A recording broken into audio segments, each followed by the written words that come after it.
Hello, how are you all doing today? Skycon here. Welcome back to a new video. Welcome back to Girls Frontline 2.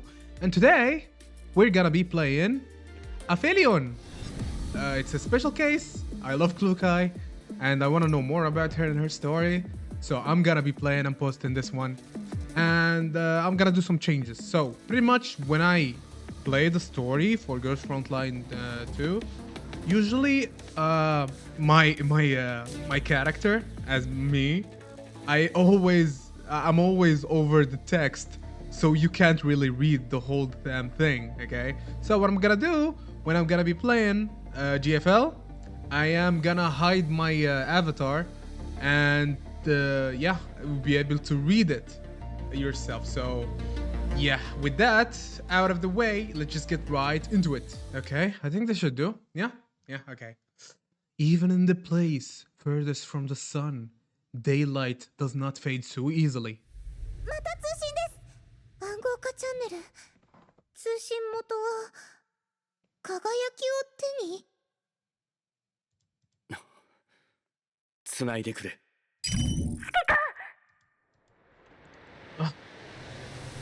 I am consumed by nightmares of the past. Lena's transmission brings the latest tidings. Murmurs and terror buried away by she who toys with destinies. With a wave of her hand, the sandbox tells another tale. The Elmo proceeds at full speed across the wilderness. Route data feeding in intermittently. Wow, okay, that's a mouthful. It's the afternoon, the time when the sun is strongest. For but a moment, the daylight from outside strikes in my eyes. In a moment of stupor, a most familiar name comes to mind, one that has left my lips in quite some time. 416 Klukai. Klukai and Mechi shelter from a collapse storm in the remains of a building. Gravel endlessly pelts the ruins as it gets propelled by the raging storm. The frail windows emit an unsettling screech, ready to burst into a million tiny blades any second. Meshti leans against a broken wall far away from the window, looking at the seething collapsed storm outside with fatigued eyes. なんなのここ。コーラプスストームの予兆とかなかったのに。アンドリスと美容家が羨ましい。臨時拠点にこもってるだけで先見調査もやらなくていいんだから。レッドエリアの近くで気象予報を知りたがるあんたの方がよっぽどどうかしてるわね。はいはい。A great gale rushes over the building, bringing with it a variety of swept up debris and grabbing Meshti's attention. 今の何？木箱が飛んでいったように見えたけど、やっぱりバイクを建物の中に入れて正解だったよ。せっかくの装備が風に飛ばされたら困るしね。私は逆に吹き飛ばされてほしいけどね。分かってないなあ、来る会は。今まで調査した集落の設備と比べたらお宝レベルの優れものなんだから。She proudly glances at the bag strapped to the motorbike. それこそ集落の子供たちも羨ましがるくらいに。パラデウスのことを尋ねに行かせたのに子供と遊んでたの。まあそんな怖い顔しないでよ。聞き込みはちゃんとしたよ。でもみんな何も知らないんだもん。あそこの集落の人たち、パラデウスはおろかレイトみたいな人形も見たことないんだって。リバンの言ってたまだ活動してるって話、本当かな。それが分かればこんな任務に就く必要もなかったでしょ。 Klukai has a voice of a tsundere. I feel it. I feel it in my bones. I don't know why. I don't know. Is she actually tsundere? にしてもパラデウスの残党は殲滅したって話だったのに、なんでまた疲れないのかな。そんなに仕事熱心なら404に来てほしいよね。銃を撃つのには変わりないんだし。 Storm shows no sign of letting up. Meshti scratches her head in frustration and lies down. Klukai follows Meshti's gaze, looking outside briefly before returning her attention to Meshti. ほら立ちなさい。任務中は警戒態勢を解かないこと。Klukai approaches Meshti and tugs at her jacket. The latter refuses to get up and only changes her position lazily. どうせ忙しくなるんだし、休める時に休んだ方がいいじゃんか。パラデウス絡みの任務ってやたらと難しいくせに大抵ろくな目に遭わないし、こんな無駄骨な依頼引き受けるなんてリバも何考えてるんだろう。拠点でじっとしてた方がまだマシなのに。Klukai lets go of Meshti and looks at her helplessly. 彼女が何を考えようと私たちは任務を遂行するだけよ。別にサボってるんじゃないよ。外の嵐は止む気配ないし、ここで隠れる以外にやれることないじゃん。来る回も少しは楽にしなって。ここに来るまでパラデウスどころかバリャーグも賞金ハンターもほとんどいなかったし、これで生きむくろがいなかったらめっちゃ治安良好じゃない？だから怪しいのよ。今のうちに今後の計画を立てるべきね。もしかしたら今回はこれまで以上に厳しい状況が待ち構えてるかもしれない。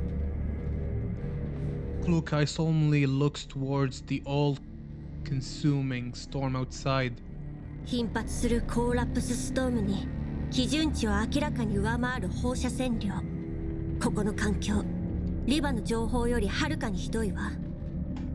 だから大丈夫、なんとかなる。 Well, she said something will work out, but she didn't say that in the subtitles. Okay. Angli Klukai.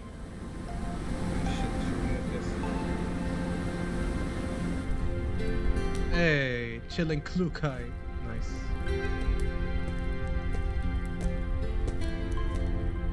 こら起きなさい。うるさいな。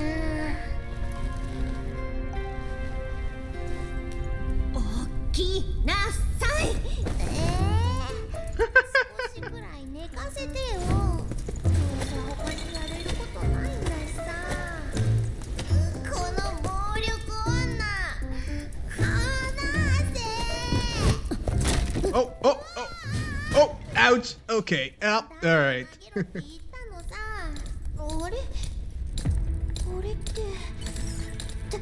ダイナゲート？ねえ来るかい、見てよこれ。そんなの分かってる。それより周りを見なさい。 Oh, shoot. Problems, always. 何これ？ Oh, shoot. They've been surrounded. 裏口叩いてないで戦闘準備。 Here we go. Problems, always. 続けて。 Watch out. They got surrounded. What the hell? How'd they know they were there? What? Where did so many of them suddenly come from? Stop shouting and clear out the enemies at the 10 o'clock direction. Okay, I guess I will one-shot everyone. Let's go. Oh, let's see who's here and who's. Damn, there's quite a bit of them. Yeah, okay. Yeah, but that's not a problem, no, is it? And we're gonna do this. All right. One. Nice. No. You got it all wrong. Y'all gonna die. Nice. There we go. And we enter. I think that was the last enemy. All right. Alright. Yeah, I think that's the last enemy.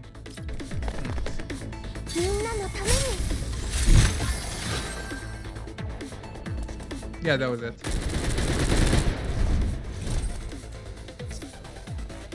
Meshti, confirm whether any enemies remain. I know. Do it even if you didn't tell me.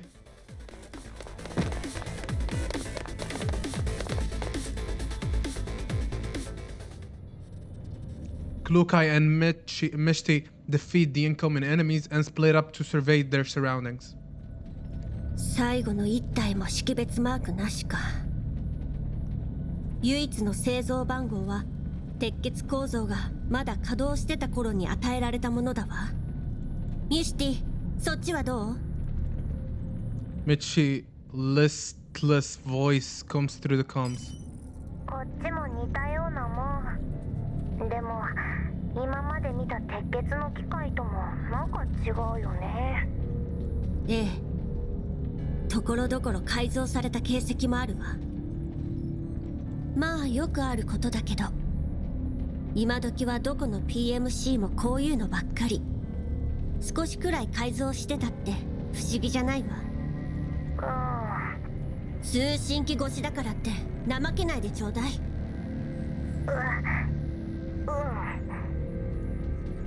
Mechi perks up a little on the other side of the line.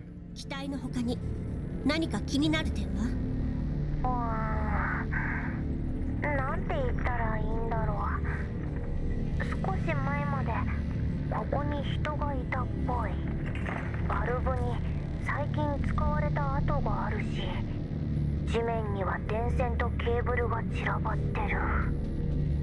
相当急いでたみたいだね。誰なんだろう。大方ここへ避難しに来た賞金ハンターかバリアーガあたりでしょ。ってことはさっき襲ってきた機械もそいつらの？こんな生き袋がのさばるような危険エリアに兵器を置いていくなんて誰だろうと自殺行為よ。いいわ、先に戻ってて。やっと休める。Mechi looks as if she's been released from a great burden as she ends the call. 想定通りの勝利です。本当は。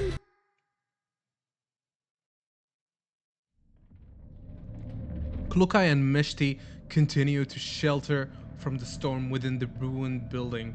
Klukai attempts to contact their temporary base while Meshti rests in the corner. The persistent no-signal notification dashes Klukai's hope of contacting the outside world. Can't contact the base and the other person. A hint of frustration arises as Klukai thinks of them. In truth, she's glad she sent a message before she set out. Or set off. A habit she's kept to these past few years before leaving for a dangerous assignment. 嵐の中は電波が悪すぎる。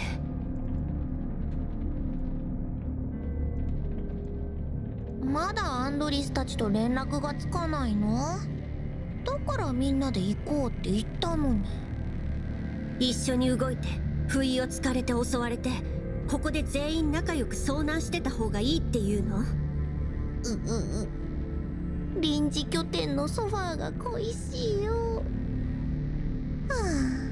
今頃二人とも座って休憩してんだろうな。Yeah, well. 彼女たちだって楽をしてるわけじゃないわ。デールがアンドリスのために組んだプログラムと外付け装備はどれもまだテスト段階。臨時拠点で調整するのは当たり前でしょ。Mitchie rolls over, ignoring the disapproval in Klukai's eyes.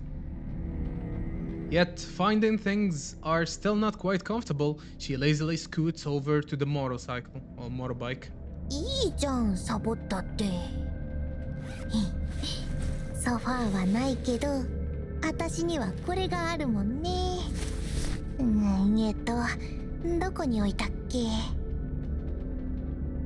She produces a travel sleeping kit from her backpack. 戦いは進歩しない割に寝具は充実する一方ね。でしょでしょ。アンドリスと美容家が一緒に選んでくれたんだよ。快適さとコスパは文句なしだし、まさに戦場にうってつけなんだ。普段はこういう風に収納して、使うときはこう。Mishti smugly presses a button, and soon enough the neck pillow and its cushioning are filled with air. 快適お手軽。あなたの旅のベストパートナー。広告の歌い文句だよ。そうね。Giving Mishti a frigid response, Klukai aims her weapon and fires in the pillow's direction without hesitation. The bullet zips past the pillow in Mishti's hands, and from behind her comes a shrill cry of an Elid eating a lid. 池袋と仲良くおねんねしたくなかったら、そんなもの捨てて銃を構えなさい。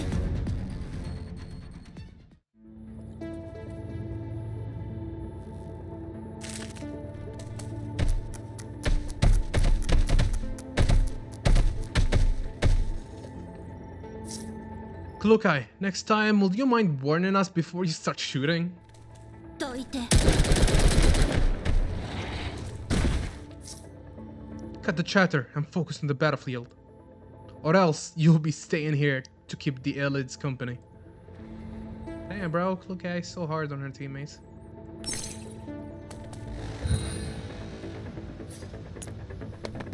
交代するのは今のうちよ。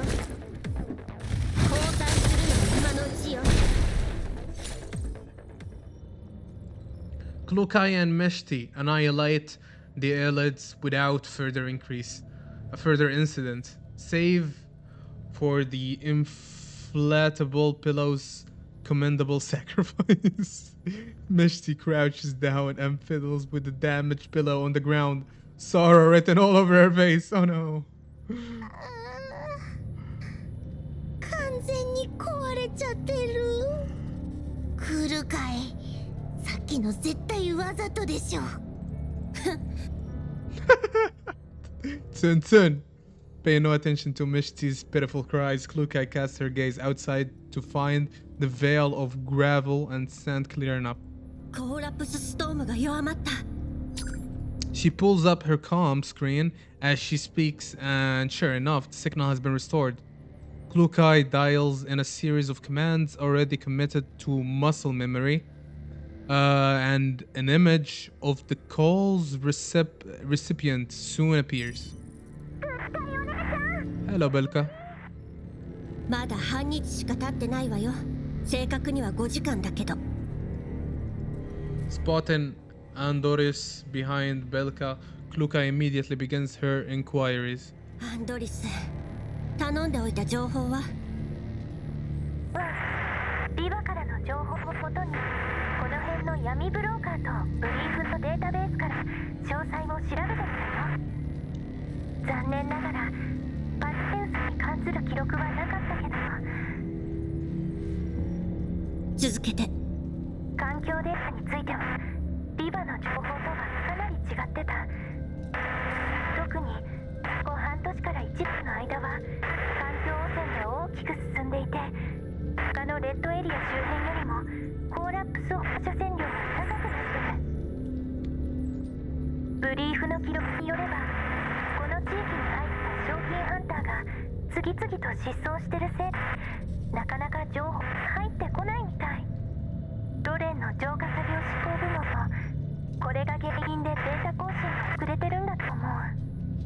ええ、私たちの調査結果と類似するわ。それと私とミシティが武装した不明勢力に襲われて。襲われた？お姉ちゃん怪我してない？どういう意味？そのお姉ちゃんの実力を疑ってるんじゃなくて、そう、あの頼りがいのないミシティが足を引っ張ってるのが心配で。頼りがいがなくて悪かったな。Poor Misty. Getting shot left and right. Dejection overtakes Misty. Misty's countenance remains of her pillow, clutches between her arms. まあ美容家もクルカイ隊長が心配なだけだから。大きなお世話よ。今回の襲撃が404を狙ったものかはわからないけど、この依頼予想以上に困難な気がするわ。アンドリス、集めた情報を転送して。はい、クルカイ隊長。それと As the data transfers, Klukai pulls up an area of the surroundings and selected as settlement. 今座標を送ったけど確認できる？この辺かなり電波が悪いから通信を維持できるようデールに何とかさせて。わかった。デールは今追加装備の調整中だから、終わったらお願いしに行くね。隊長とミシュティも気をつけて。あの役立たずなら今は壊れた空気枕に夢中よ。Klukai gazes at the still, crestfallen Mishti with a mixture of exasperation and concern in her eyes. コルカスのためにわざわざ用意してたんだもんね。まあいいか。今度ミシティが余計なものを買おうとしたら絶対に止めなさいよ。特にあんた、アンドリス。今度から気をつける。Andoris nods with a gentle smile on her face. 本当に反省してるのかしら。それじゃあ切るわ。もたもたしてないで嵐が止んでるうちに出発するのよ。いい？やったー！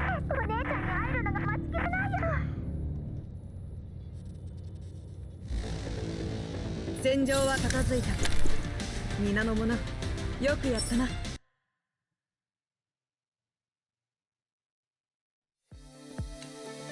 ほらアンドリス、早くお姉ちゃんが待ってるんだから。 Belka anxiously taps her feet, attempting to hurry up Andoris' file transfer. 慌てないで、もう一度データをチェックしなきゃ。人口動態調査報告にここ10年の地図データ、近隣地域の生きムクロおよびブージャムの目撃証言と、あとはアンドリス、いくら容量があるからって全部のデータを持っていく必要はないだろう。 Oh, I know this VA. Nice. お前と美容家には受信増幅装置をつけといた。ちょっとやそっとで通信が途切れることはない。必要ならオンライン上で転送すればいいぜ。クルカイ隊長が通信状況について念押ししてたから。イエローエリアだぞ。おまけにコラプスストームも頻発してる。通信が安定しないのはよくあることだ。心配するな。うん、そうだといいけど。でも隊長の言ってた襲撃の件がどうしても気になるの。確かにな。そうだアンドリス、あれを持って行ったらどうだ。あれ？ああ、さっき調整し終えた外付け装備のこと？その通り。火力プログラムの調整も済んだし、そろそろ実戦段階に移すべきだろう。これがあれば火力と精度が大きく上昇するはずだ。あくまで試作品だから燃費もロード時間も理想には程遠いけど、ミシティの素体のバッテリーから予備電力を借りとけよ。それとこいつ相当重いんだよな。まあでも車のトランクにはなんとか収まるだろう。どうせバイクを乗せるトレーラー引いていくんだし、他の物資もトレーラーに積んどけばスペースは確保できる。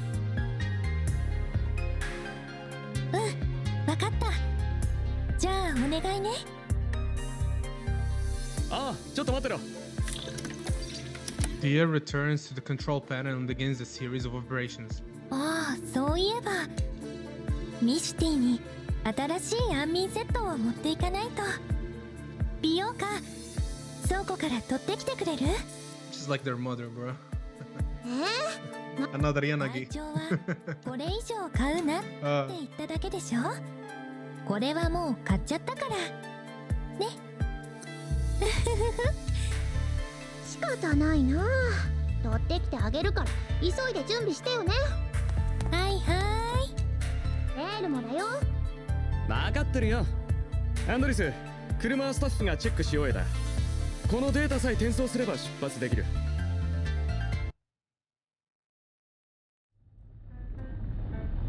Andoris drives towards the meeting point with Belka. The vehicle leaps across the yellow zone with Andoris at the wheel. She's humming a tune with a relaxing expression. ねえアンドリス、確かにお姉ちゃんには早く会いたいよ。でもそんなに飛ばさなくてももうちょっとスピードを落として。早すぎちゃった？ As she speaks, the jeep flies up a small incline. Oh my god. Belka holds onto a handrail for dear life. のんきなくせになんでこんなに運転荒いのよ。イエローエリアだもん。衛星都市やホワイトエリアよりも走りやすいから私でも簡単に操縦できちゃうの。ほらこんな風に。Ah. She smiles and slams on the accelerator as the jeep piles through a small island in its way. Holy scheiße. Oh my god. Yandere. のんびり運転できて楽しいな。Very relaxing. そうなんだ。 Proceeds to run over everyone and everything in its way. Oh boy. Oh boy, the vehicle suddenly swerves and the squeal brake pads and tires sound out in unison. A series of bullet holes suddenly appear in the vehicle's original path, sending up great clouds of dust and sand. Belka and Andoris take advantage of the vehicle's spinning momentum, quickly opening the door and tumbling behind some natural cover nearby. 敵がいる。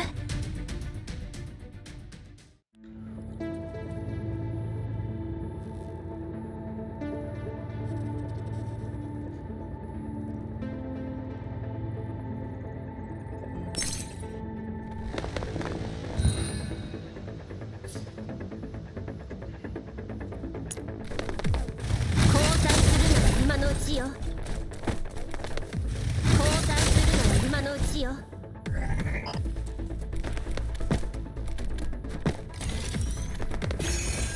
逃がしたっての。隙あり。ハンデをあげる。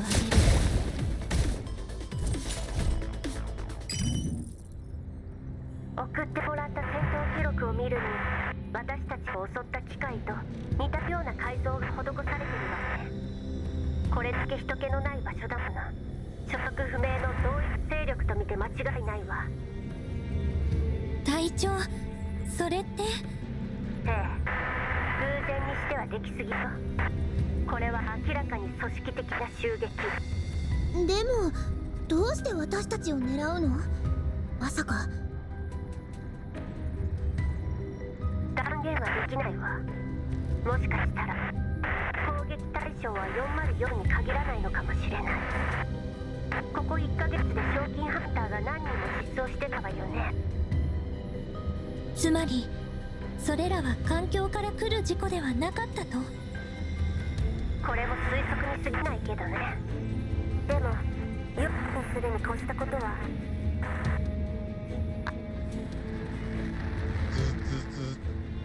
A wave of static washes over the communication channel. Klukai's projection violently shakes a few times, then disappears entirely. Comes down again. あら。 Andoris attempts to restore the connection, but her efforts are for naught. どううしたんだろう。こっちの信号は問題なさそうなのに。隊長の方で何かあったみたい。またコーラプスストームが強まったのかも。え、お姉ちゃんが危ないってこと？どうしよう。とりあえず今は計画通りに行動するのが無難かな。遠隔で通信障害を解決できるかどうかレールに聞いてみてもらえる？わかった、すぐに連絡する。昔みたいに私に感謝するといいわ。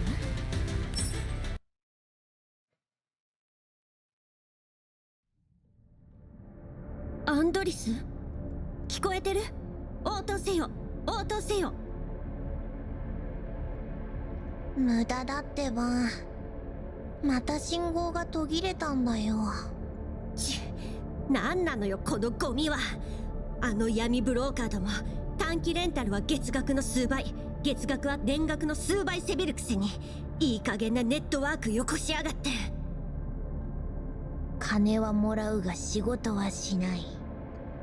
相当なベテランだよね。羨ましい。Misty stretches with a deep sigh, her face full of envy. 任務が終わったら改めてクレームしに行ってやろうじゃない。うわ、顔怖っ。お、見て、ストレス発散にちょうどいい相手が来たよ。面倒ね。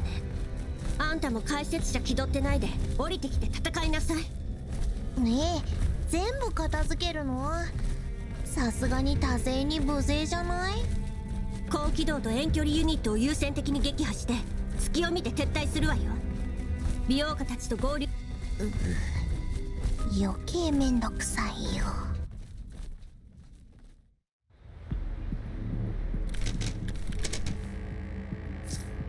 Klukai, we've cleared the evac route. Yes, of course.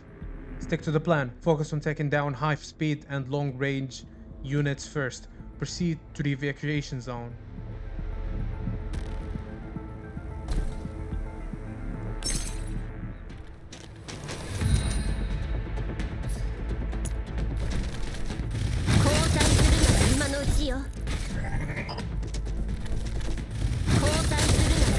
Yo.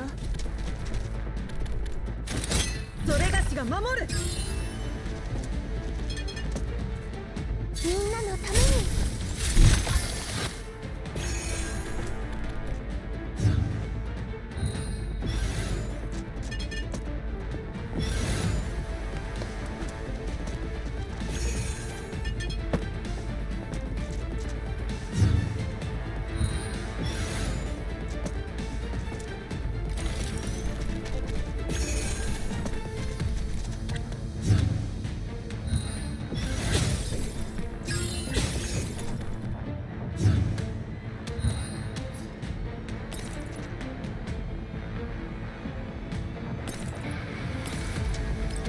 どうってことないわ。想定通りの勝利です。本当はもう少し完璧に終わらせられたはずなんですけど。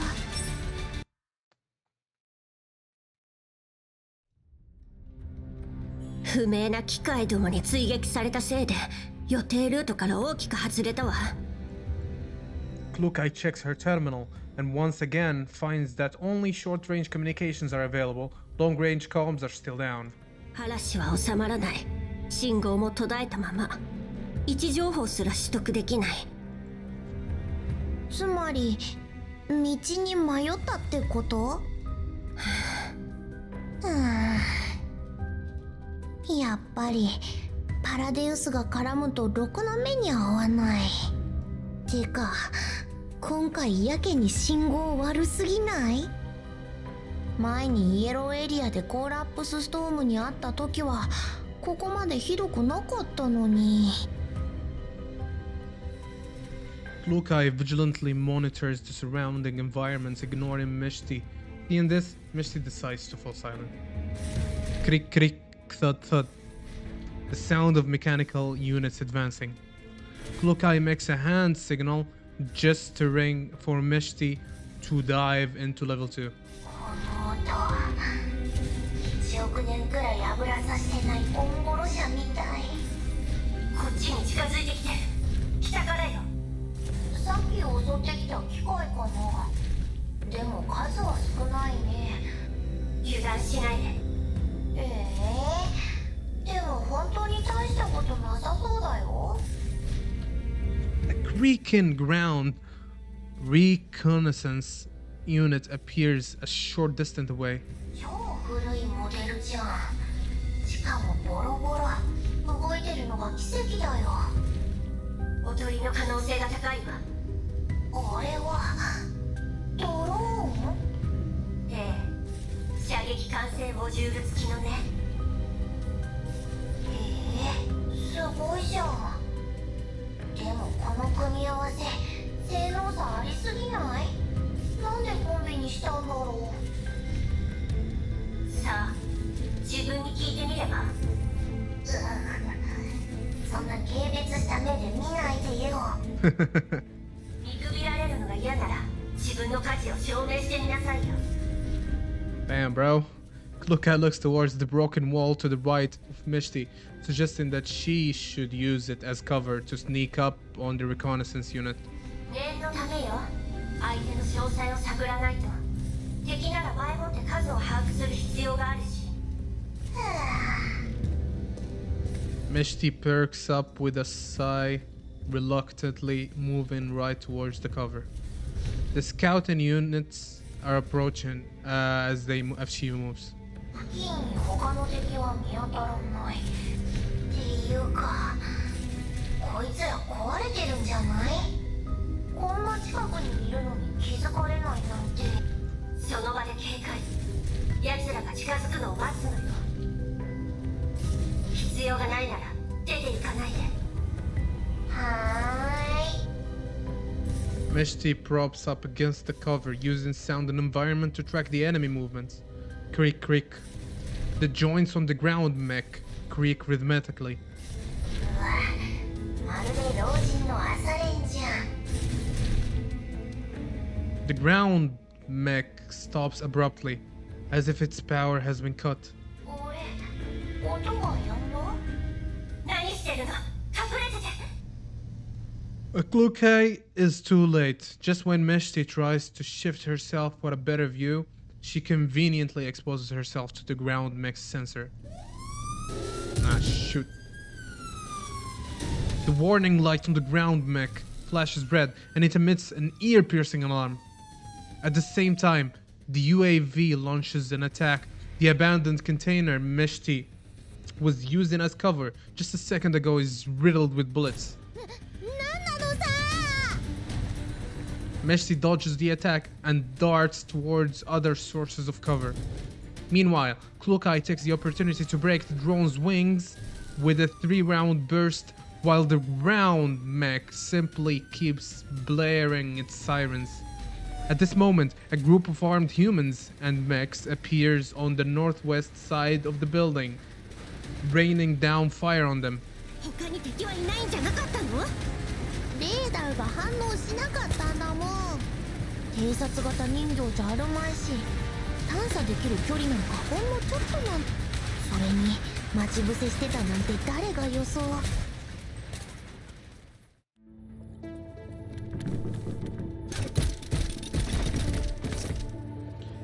Are you deliberately exposing yourself to give the enemy a target? Ooh, who would have thought that they were out fishing? And who exactly are these people anyway?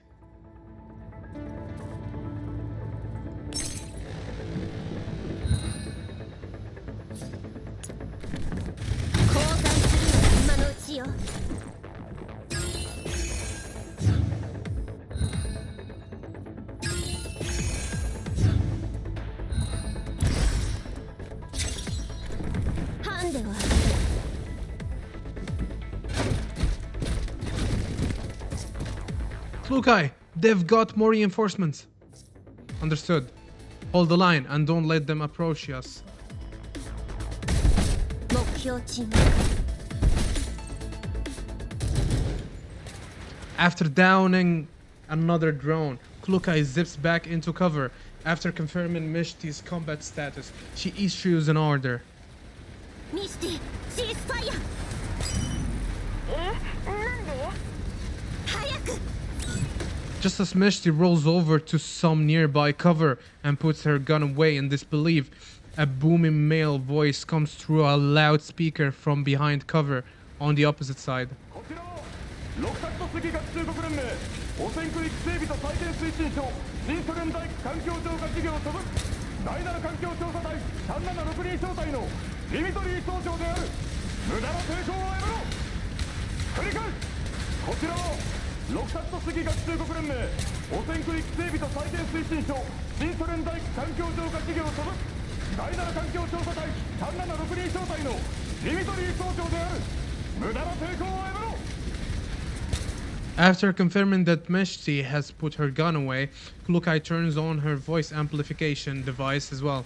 了解こちらはすでに攻撃を中止 Upon hearing Klukai's response, the opposite party immediately ceases gunfire, but both sides remain ready to resume hostilities. 攻撃を仕掛けた理由を説明せよ場合によっては軍正規部隊への敵意を持った襲撃とみなすこちらに敵意はありませんお前らの鉛玉はそうは言ってないぞそれについては説明できます互いの誠意を示す意味で10分後本戦場中央で話し合いを行ってはこちらはいかなる武器も携行しませんいいだろうだが妙な真似はするなよ The voice falls silent.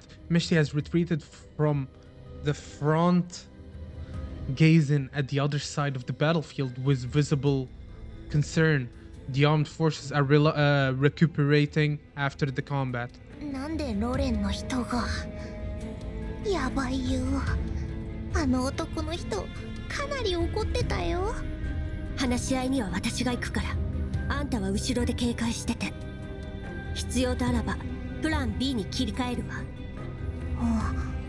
プラン B？ 待ってまさかこんな時に制御スイッチ使う気ロレンとやり合ったっていいことないのに敵か味方かわからない以上リスク回避のためにも警戒はすべきよもちろん可能な限り衝突は避けるわわかった誤解が解けるといいけどほんとあいつら面倒くさいから Seeing Klukai coming alone and unarmed, the platoon leader lets out a displeased grunt from behind his protective suit. Of course, he has a protective suit. 人形をよこすとは舐めてやがるお前のふぬけた飼い主を呼んでこい Voice recognition tells Klukai that this is Dmitri, whom she had talked with earlier. ハイド404は人形による自立武装小隊です現在は非軍事勢力管理局に協力しイエローエリアで違法 PMC の調査を行っています Klukai intentionally modifies the part about Paradeus in accordance with Klukai's instructions. 404? なんだそれ聞いたこともない非軍事勢力管理局がお前らを雇ったってのか Although he's still suspicious, hearing the non-military forces administration being mentioned makes him relax a bit. 私たちは表向きには存在しない人形です無理もありません Supernumerarily. Damn, bro. そろそろ本題に入ってもいいぜ本題に入ろう Dmitri takes a look at the radiation detector and ensures that the reading is within safety limits. He then pulls the protective hood off his head, revealing the face of a middle-aged man with an angular jawline. Years on the battlefield and years of desert wind have left their marks on his face. 相変わらず窮屈な防護服だぜ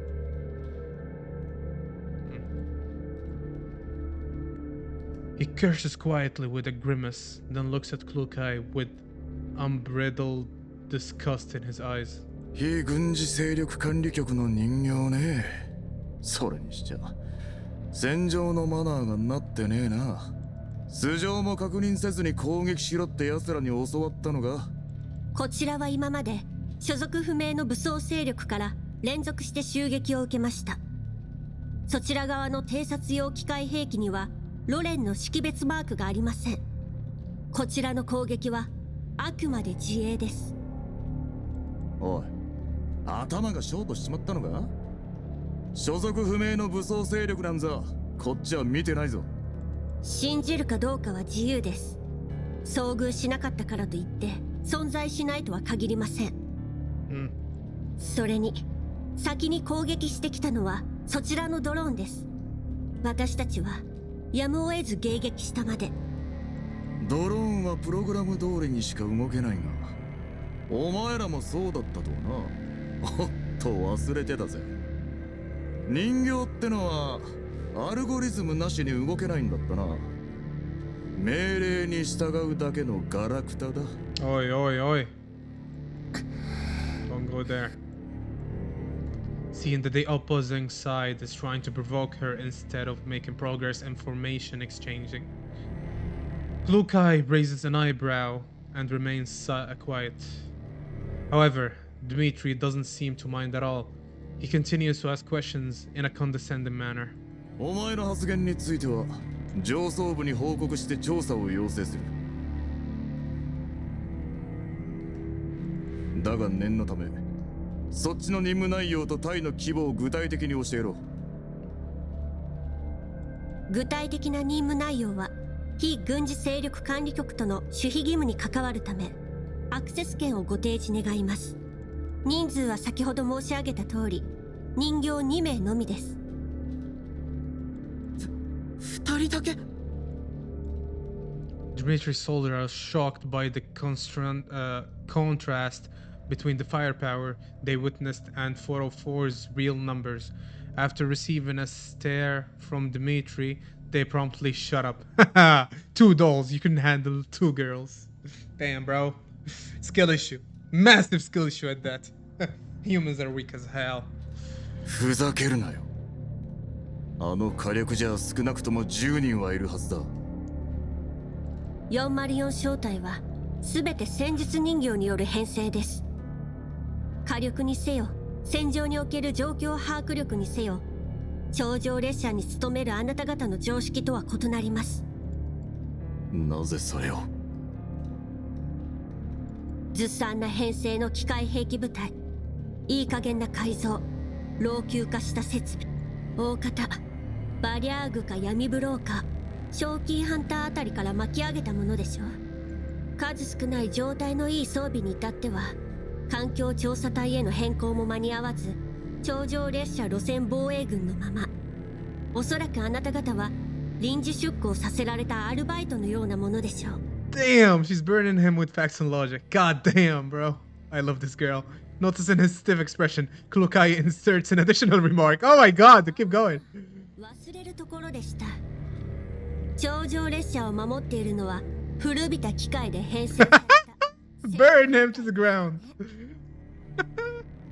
発言に気をつけろ。お前みたいなガラクタに何がわかる。 Dmitry raises his gun, but Klukai simply stares at him coldly without moving a muscle. 説明は以上です。では Damn, bro.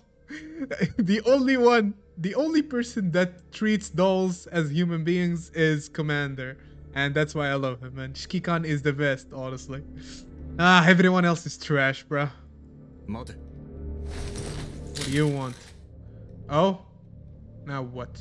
Wait. Good screenshot for me. There. Just as Klukai turns away to leave, Dmitry shouts for her to stop. The soldiers raise their guns and aim at her. 何か。仮にお前らが管理局のものだったとしてこっちの損失はどうしてくれんだ。 Compensate. Oh, now you're trying to take money from us, yeah? Trying to rob us now, yeah? こちらも同様に貴重な物資を消耗しました。この件は双方に責任があります。言い逃れする気か。いいえ、だったら弁償しろよ。 Yeah. こいつらのせいだな。 Trash. Petty trash. 全部俺が苦労して手に入れたもんなんだよ。お前みたいなガラクタには分からんだろうがな。こちら大陸間列車の敷設に向けた環境調査っつう大役を任されてんだ。管理局だからって容赦はしねえ。こちらに弁償の義務があるとは思えません。Facing Klukai's unwavering attitude, Dmitri takes out his communicator. そっちがその気ならこっちにも考えがある。だがよく考えることだ。仮に俺たちが臨時部隊だったとしても正規編成であることに変わりはない。お前らクズ人形と我々どっちの言い分が通るかな。 Trash. You're trash. Petty trash, honestly. こっちは30人以上いるんだぜ。お前らが口で勝てるとは思えねえな。外と連絡が取れるんですか？ Yeah, I think, yeah, he's just. Yep. I think he's the one who laid the trap. Yep, he just wants to ransack him. Hearing Klukai's question, Dmitri simply assumes that the opposing side is considering his threat, and so he increases the pressure in his voice. 当たり前だ。このことを上が知ったら大騒ぎになるぞ。分かったらとっとと金を出せ。こっちは次の集落に用事があるんだ。お金の代わりにそちらの作戦に協力するというのはどうでしょう。この劣悪な環境はあなた方の手に余るはずです。404の戦闘力は見ての通り。 Dmitri does not expect this reply. He seizes up. Ah, shit. Klukai. 何が目的だ。目的などありません。ただ現地部隊との不必要な衝突は避けろと言われていますので。Dmitri pockets his communicator after a moment of consideration. 交渉成立だ。だが余計な真似はするな。おとなしく命令に従え。いいな。エリア通信チャンネルは1人丸3蓋だ。設定しておけ。この辺はジャミングを受けやすい。本体とは2キロ以上離れるな。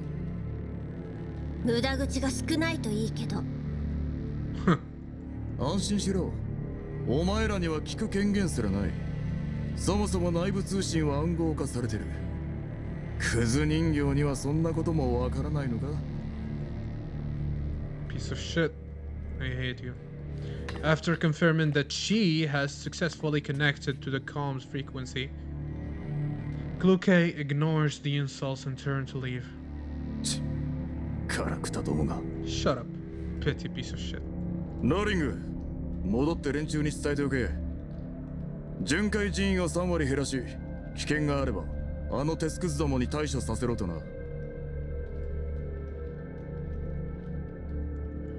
本当にあの人形どもを連れて行くのか、ディミー。言うことを聞かなかったらどうする。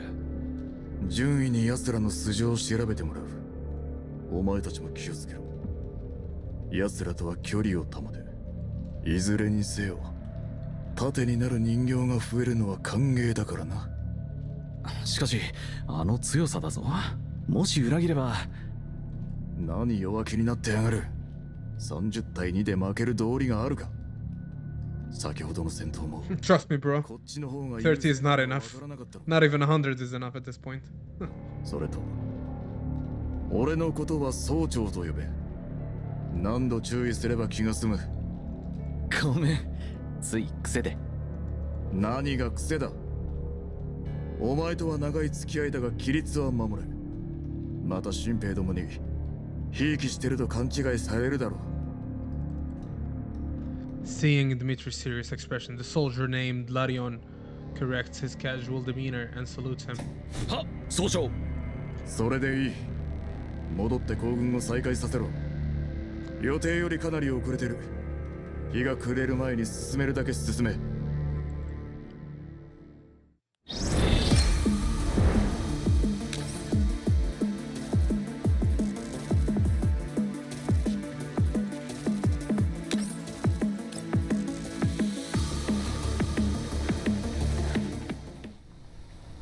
パデウスを探してたかと思えば、今度はロレン調査隊の手伝い。仕事が増える一方だよ。ねえ来るかい。404だって経費には困ってないじゃん。金くらい渡せばいいのに。理不尽な要求を許せばウジ虫どもを増長させるだけよ。でもあいつらに協力したって何のためにも。少なくとも方角はわかるわ。え、位置情報のこと？でもあいつらが向かってる集落、私たちの目的地とは違うよ。あんたは歩きたての子供？よちよち歩きしかできないの？Klukai sighs with concern. コーラップスストームは収まったのに私たちの通信は一向に回復しない。でも調査隊は外部と連絡が取れる様子だった。つまり闇ブローカーの基地局が破壊された可能性が高い。調査隊と集落に向かえばそこのネットワークを使ってアンドリスたちと連絡が取れるでしょ。理解した？なるほど。でもさ、一度に一歩しか進めないのは子供だけじゃないよ。チェスのキングだって一度に一マスしか動けないけど。She's not having any of it. The communicator receives a comms request from the survey corps following them. こちら404小隊隊長、戦術人形来るかい。何か？ディミトリー総長からことづけだ。現在の速度を維持したまま進路を2時方向へ変更せよ。その方向ではルートから大きく外れます。それにKlukai has more to say, but she is interrupted by the angry Dmitri. 黙れ。鉄くずに何がわかる。さっさと言う通りにしろ。命令に従えと言ったのを忘れたか。Damn, bro, this is unfair. 了解。 I hate this piece of shit.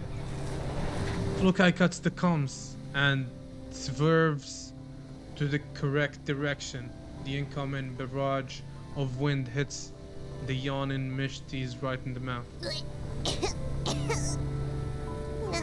何すんのさ。進路変更。はい。 Mishti adjusts her posture so that the wind doesn't blow into her face. The motorbike flies over the empty wilds like a release arrow carving a clear path in the landscape.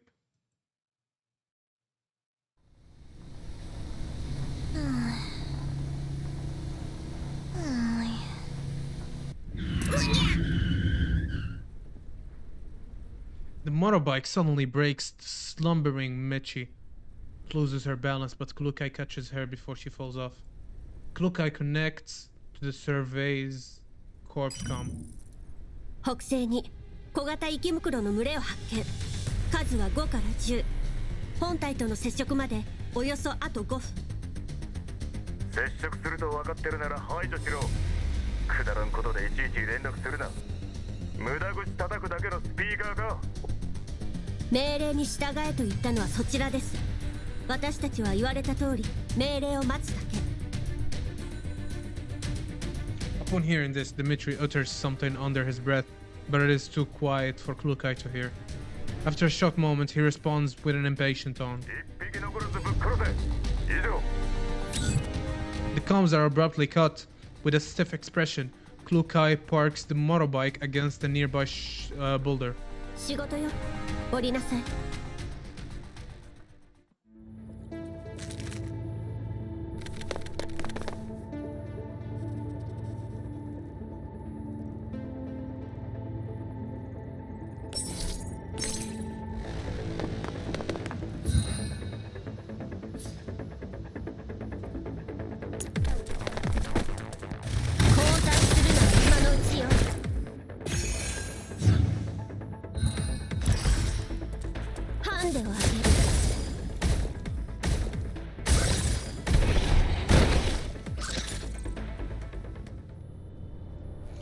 The Elids have been eliminated, and the main force arrives right after.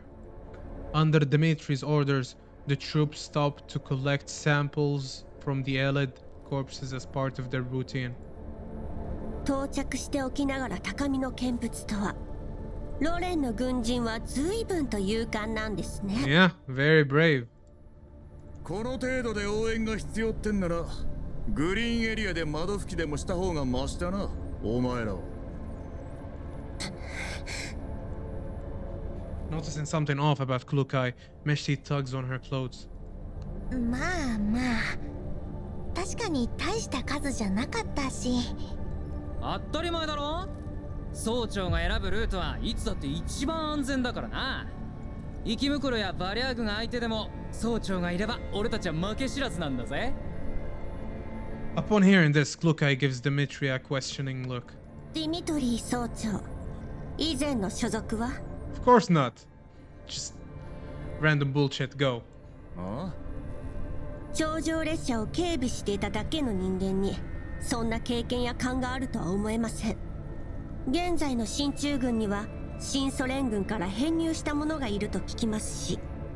それを聞いてどうする？余計な詮索はするな。お前、こっちに来い。Dimitri glares at the soldier who had interjected just now. Feeling the sergeant's displeasure, the soldier makes the wise decision to shut up. Packs the sample he had collected and follows Dimitri towards the trucks. はあ、やっと行った。また喧嘩にならなくてよかったよ。あのおじさんもさ、なんか私たち嫌ってるよね。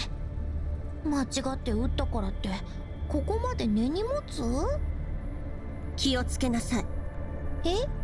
おかしいと思わない？調査隊と合流してから不明勢力からの襲撃が止まった。え？諦めたんじゃない？人数も増えたし。その程度の警戒心しかないんなら、確かにグリーンエリアで窓拭きでもするべきね。先を急ぐわよ。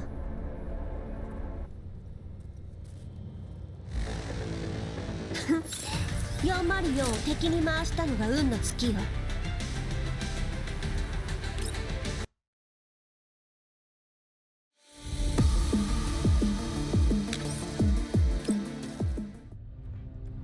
At night, a well-equipped off-road vehicle quickly pulls away from the purification zone. The emotionless doll in the vehicle accepts a comms request from within a white zone. 進捗はどう？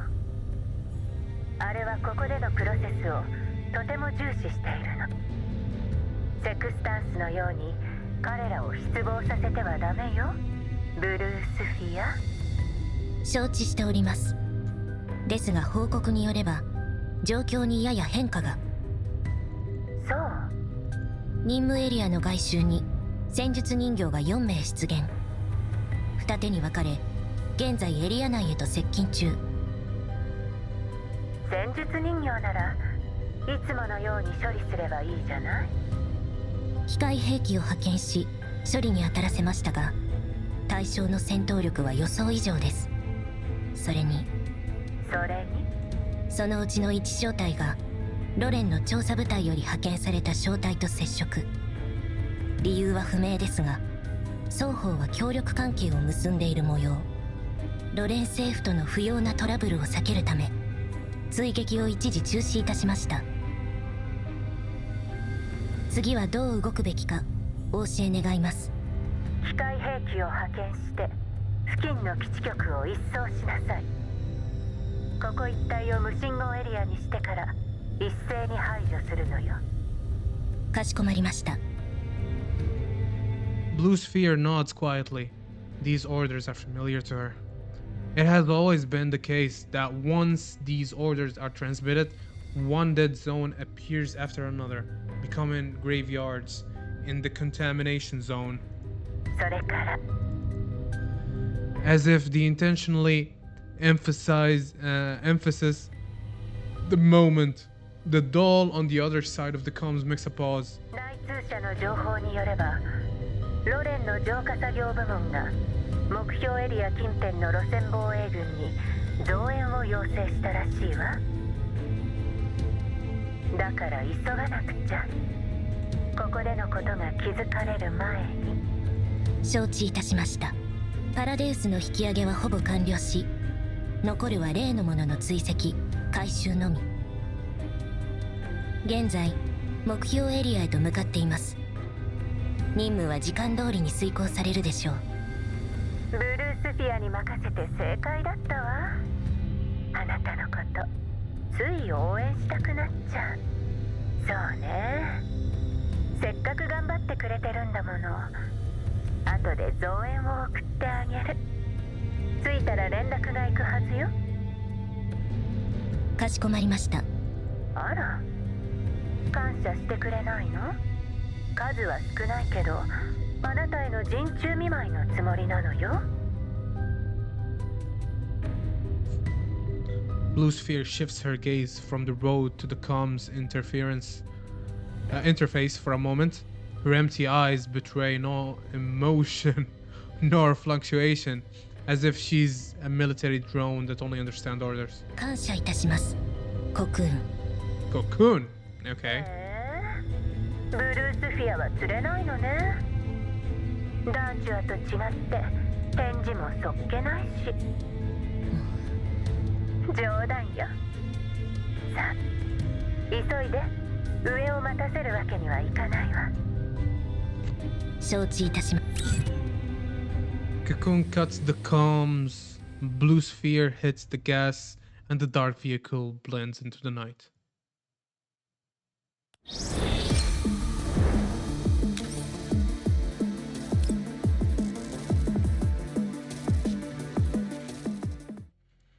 Under the setting sun, the Elmo moves forward. Finally! Finally! Shikikan!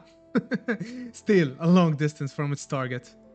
Over the years, whenever darkness falls, the past comes rushing back to me uncontrollably. What? Is it dead? What? This is why I detest the night, the Mephisto agreement, and the unending work of a bounty hunter. Isolate me best from this world, maelstrom, both in time and space. Despite the hard work and isolation, they are like a calming tranquilizer. They make friends with alcohol, pulling me into slumber. Yet, the white nightmare does not fade. It has caught up with me, making it difficult to comfort the choice I made in the past. A million self-reassurance and rationalizations fall flat in the face of this. The contract with the devil has since changed. I will not run, but am I truly ready? The comms terminal interface shows a recent message from Klukai, as well as messages from before, one after another. The message repeats the same thing. Where are you? Where am I? I've never answered this question in my head or to them. To say the truth, I often struggle to fathom where I am in this world. What I know for sure is I don't want to drag 404 and their friends down the maelstrom with me.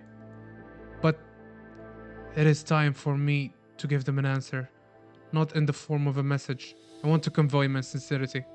All these years, as I've tried to pull further and further away to the point of Aphelion, she has sought to be closer to me. The Environmental Survey Corps have chosen an abandoned settlement to make camp. The soldiers gather for a round of poker around the campfire, the crowd emitting song, anger, and laughter every now and then. おい、見苦しいぞローリング。さっさと隠してる缶詰をよこしやがれ。なんだよ缶詰って。見間違いじゃないのか？ This dude is definitely dying. He has the face of a dying man. そつけ。出発前に見たぞ。お前のダチが包みを渡してたろ。こっちも手持ちが少ないってのに。文句なら上に言うんだな。手柄に目がくらんで、次から次へと任務を引き受けやがって。装備や配給もままならんうちに出発させられるんだぞ。総長が普段から物資をかき集めてなけりゃどうなってたことやら。だな。列車の警備だけでもしんどいってのに、今度は大陸間列車建設のための環境調査ときた。先に俺たちの装備と補給を正規部隊レベルに引き上げてからだろう、そこは。やめだやめだ。どうせ上の命令には逆らえん。こうして腐ってるのがせいぜいだ。おい、お前と一緒にするなよ。Lorraine slaps him hard on the back of the head, and the two of them starts to roughhouse with each other. The onlookers start making a din and cheer them on. Compared to the boisterous soldiers, Hyde 404 is rather quiet. Mishti is in sleep mode after being busy for an entire day, while Klukai looks on the buffooning and joking soldiers coldly. Dmitri notices her gaze, returning it with his own, with unfriendliness on his face. 何見てる？まだ見るつもりなら。Hey. ほじくり出して。What is wrong with you? I have my eyes. 無謀の執念。 Yeah, there you go. なんだ。Dmitri straightens up, putting his bottle down. 汚職、賭博、恐喝、任務にも消極的。チンピラと何が違うの？ Tell them. 急ぎの任務だとか言いながら、キャンプじゃ堂々と休んでるじゃない。極つぶしと呼ばないだけ感謝してほしいわ。鉄くずに何がわかるってんだ。いいか、人間はな、不眠不休の無能と違って肝心な時に頭と体が働くよ。休める時に休んでおくもんなんだよ。While speaking, Dmitri gestures towards his temple, giving her a provocation look. ま、脳みそに電線しか詰まってねえんじゃ確かに休む必要はないな。尻尾振って命令を待ってりゃいいんだからよ。気楽なもんだ。もう一度言うけど、404は人形が自主的に管理するエリート部隊よ。私たちの行動は私たちが決めるわ。エリートだとよ。そこのチビを見ろ。誰よりも早く寝てやがる。Just as Klukai wanted to make a retort, Mishti rolls over, lying near Klukai's feet. He seems to be thoroughly enjoying her sleep. これがエリートってか? Yes. So what if she is asleep? What? Can elite people not sleep? Hello? The soldiers of the survey corps roar in laughter. 起きなさい。 Klukai bends down and shakes Mishti awake. Mishti shakes her head around in confusion. 今度は何？見回り。 Klukai pulls Michi, leaving the camp with long strides. Behind them rings out the taunts from soldiers, with Dimitri's voice being the most prominent. その調子だ。ちゃんと見張ってろ。エリート人形ども。I hate this dude. I fucking hate this dude.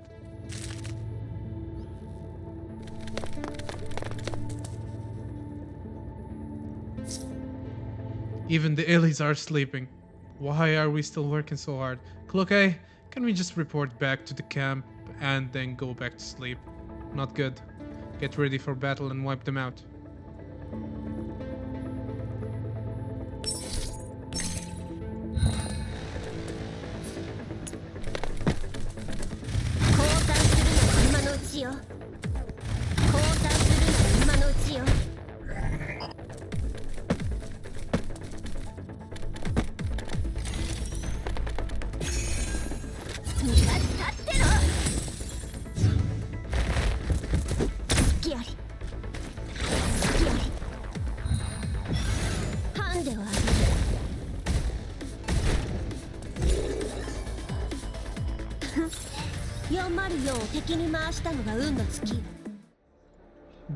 Oh my god, I must collect.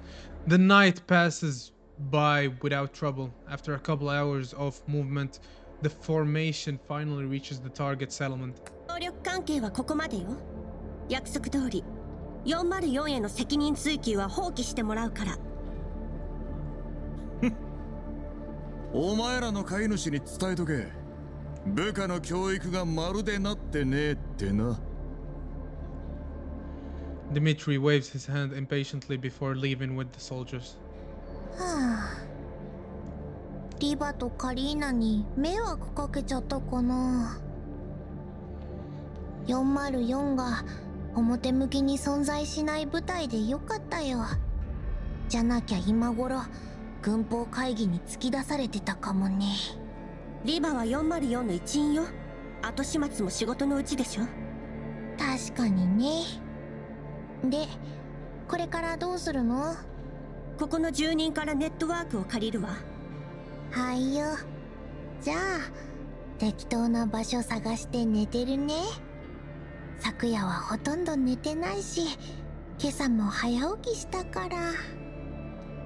Seeing Mitch, she rubs her eyes and attempt to slip away. Klukai grabs her with a haste. With haste. Oh my god. ネットワークを借りるのに2人もいらないでしょ。お貸ししたいのは山々なんだけど、私たちのネットワークもここ数日つながらなくなってしまって、普段から調子は良くなかったんだけどね。多分最近コーラプスストームがよく起きるせいで基地局が壊れたんだと思うの。あなたたちは外部と連絡を取らないの？それがね、ロレンの調査部隊の方々がいらしてて、任務のために半月前からここに駐屯してるのよ。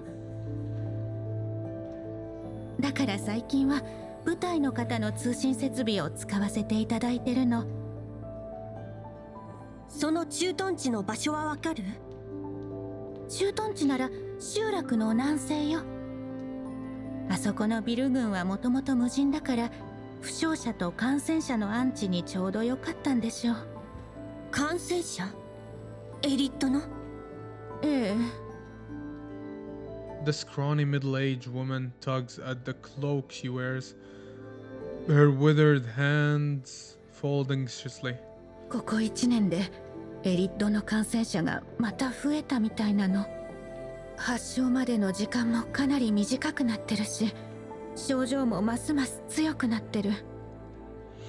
Klukai and Mishti exchange looks. ロレンの調査隊の方々を見るまでは、彼らの多くも感染してるのよ。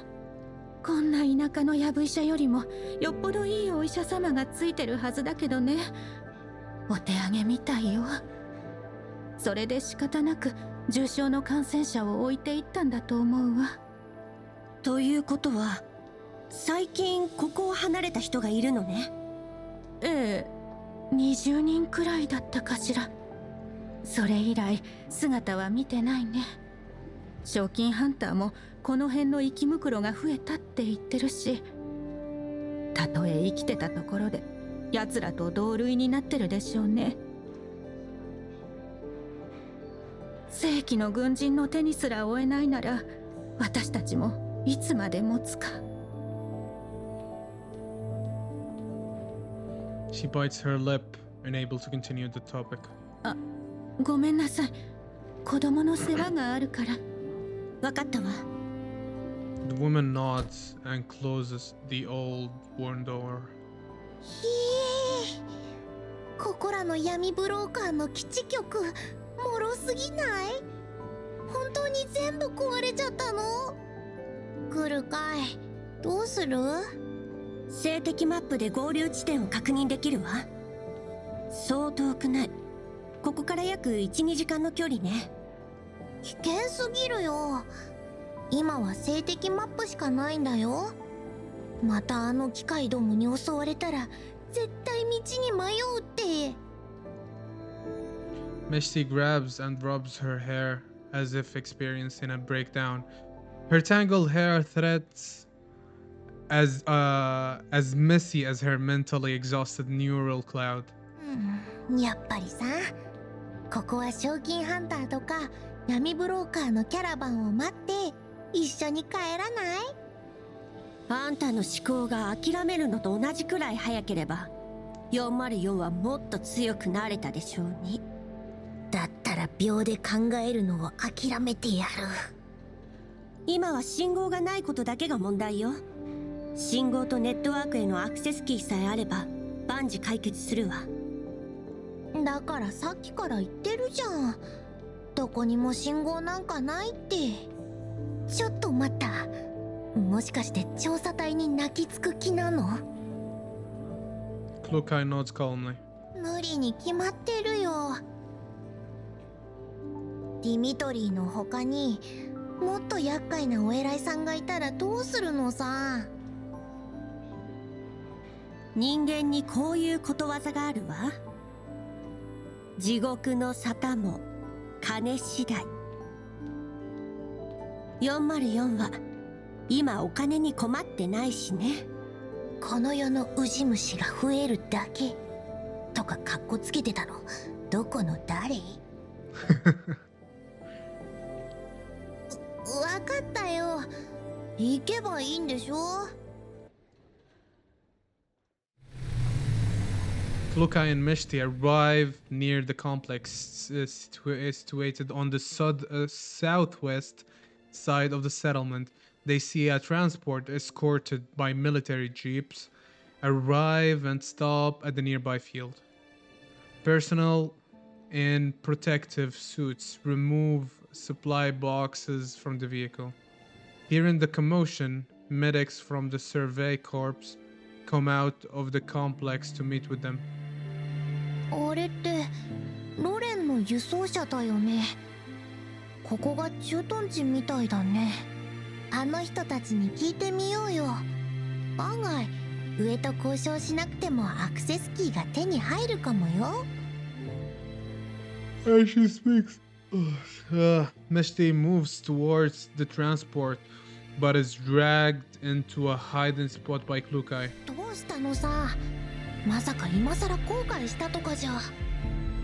あれはロレンの車じゃないわ。お、本当だ。ロレンのマークじゃない。いくらイエローエリアが危険でも輸送車1台にこれだけの護衛はやりすぎよ。Uh-oh. 届く医薬品が多けりゃ救える命も増える。人形にはそんなこともわからねえか？ Oh boy. Dimitri's resonant voice rings out from a dozen meters behind the duo. いつの間に。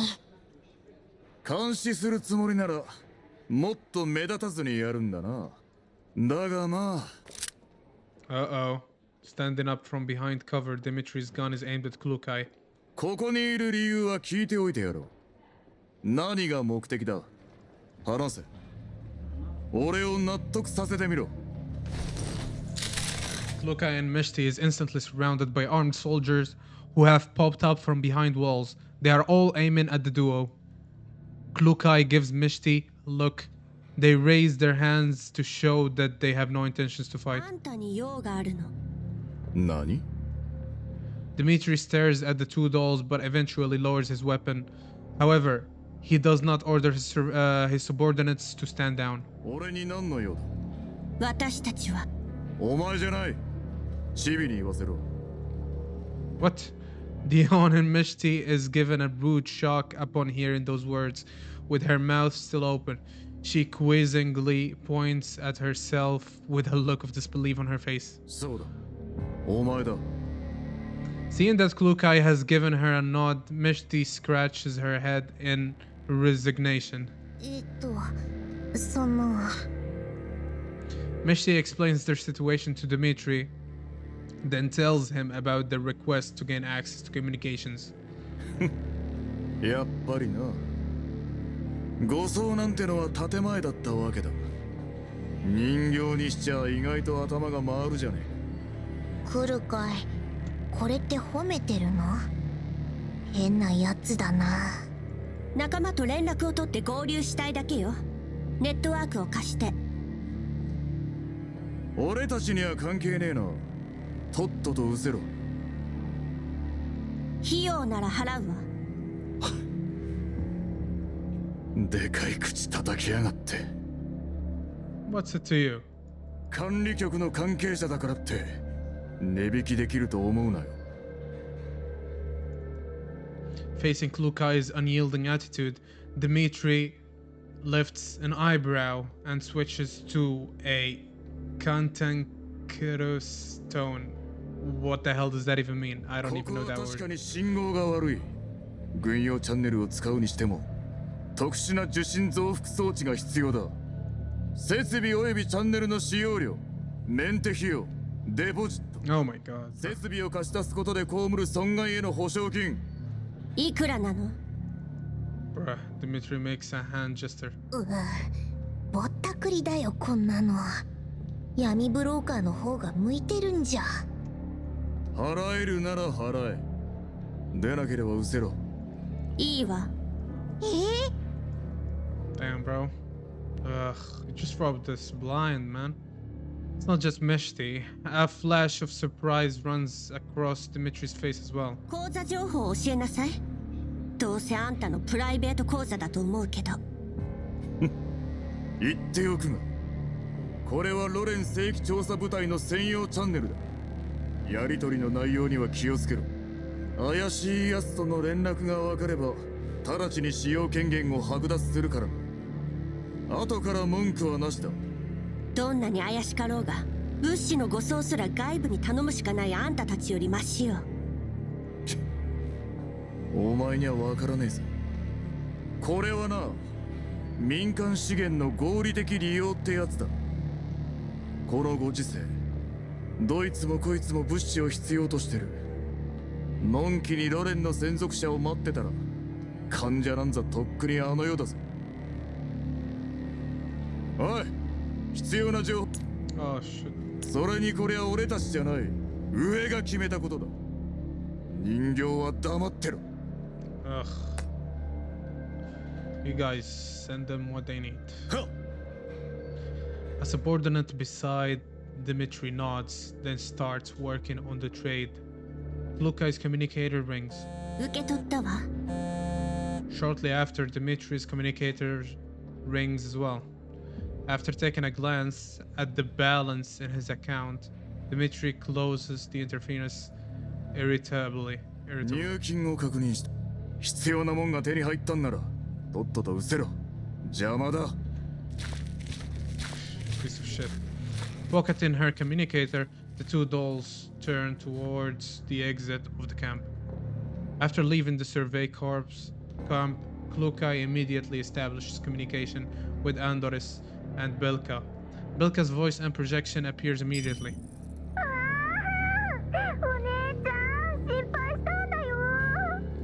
すぐ会えると思ったらいきなり連絡がつかなくなるし、もう心配で心配で。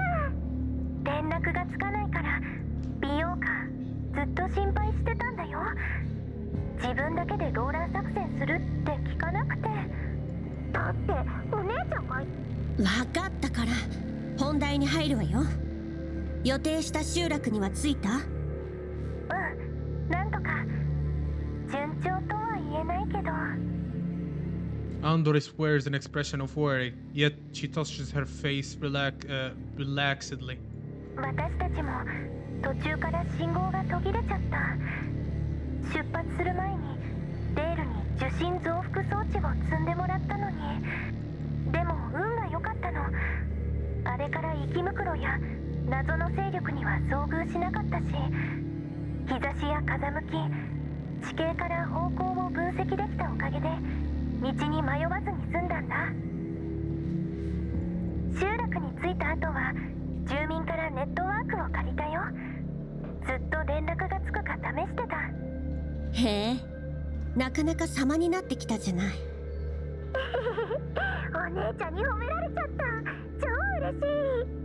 クルカイ隊長の訓練のおかげだね。それに比べて未熟な誰かさんはバイクの後ろでギャーギャー騒ぐだけ。Mishti has taken the opportunity to switch to sleep mode at an unbelievable speed while they were talking. Watching the unambitious Mishti, Klukai lets out a sigh. 朝から晩まで寝てばっかり。ゆっくり休ませてあげて。ミシティも疲れたんだよ。こいつ甘やかすとますます図に乗るわよ。After placing a makeshift pillow of cloths under Mishti's head, Klukai ultimately allows her to continue her slumber. アンドリス、 So nice. リオカ、今送った座標まですぐに来て。ここの調査隊の様子がおかしいの。辺りの環境変化やパラデウスの行動と何か関係があるかもしれない。私とミシティはこのまま調査を続けるわ。うん、わかった。それとこれについて調べておいて。Klukai sends over footage and images she had taken over to Andoris. これはロレンの物資補給車らしいけど、見たことないマークがついている上に武装した護衛が数多くいたわ。このエリアの異変と何か関係があるんだね。今はまだ何とも。でも用心するに越したことはないわ。わかった。通信状況を維持。何かあったらすぐに連絡して。了解。After ending the communication, Klukai finally has some time to herself. She opens her message interface as expected. There is no message from that particular person. Klukai understands that she would definitely hear about it if they had met an end, so if they don't respond, they are safe. With this line of thought, Klukai pockets her communicator. Damn, Commander, what are you doing? Answer, goddammit.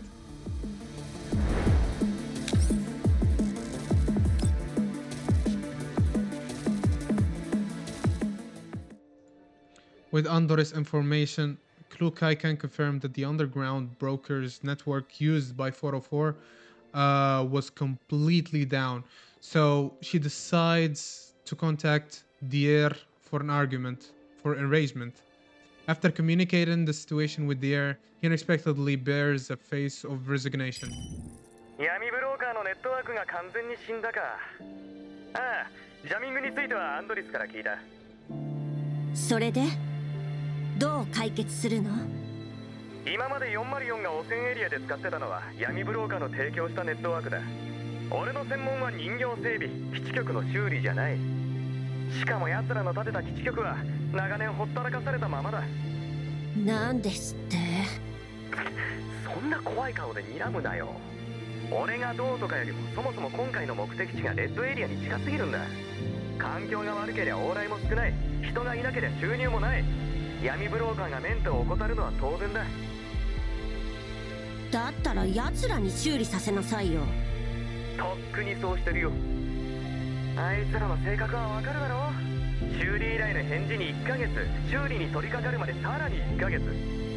料金の上乗せ、それが技術サポートで解決できないかもう一度交渉してみるよ。先に言っとくけど、いつ復旧できるかは誰にもわからないからな。それまでは調査隊のネットワークでも使っとけ。The thought of having to continue cooperating with these soldiers irritates Klukai. At this moment, a comms request from Adoris appears in her visual interface. とにかくどんな手を使ってでもネットワークを回復させるのよ。いや、闇ブローカーが私に会いたいのなら話は別だけど。おお、怖っ。悪いけど用事があるから。それじゃ。Klukai switches over to Andoris comms request. The sounds of gunfire and the roars of elids can be heard through the comms. 隊長、息袋が大量に出現したの。応援をお願い。お姉ちゃん助けて。アンドリスの運転でも潰しきれないよ。了解。進路はそのまま。位置情報の共有を怠らないで。私たちが到着するまでできるだけ戦闘は避けなさい。了解。了解。After confirming the coordinates, Klukai secures the sleeping Meshti on the motorbike's backseat before hitting the gas. Driving on the open wilds, the bumpy ride finally managed to wake up Mishti. 私は誰？ここはどこ？てか、何このシートベルトの締め方。文句言う暇があったら前の池袋を撃って。なら先にほどいてよ。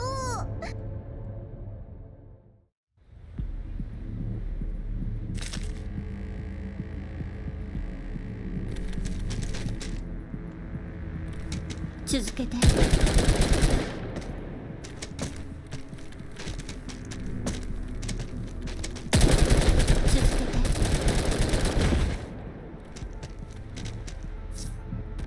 Move quickly. Andoris and the team needs her support.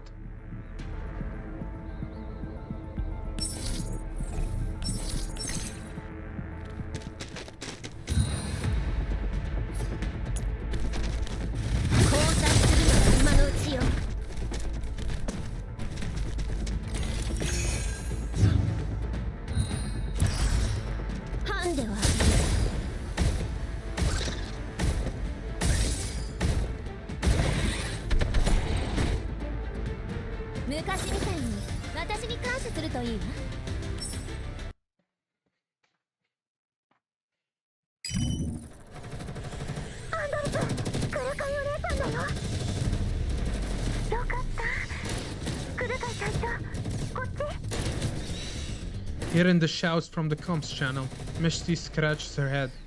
別にいいけどさ。一応私もいるんだよ。404小隊、これより殲滅行動開始。対象敵性池袋。了解。待ってて。はい。Mishti. Oh man. At least acknowledge my existence, please.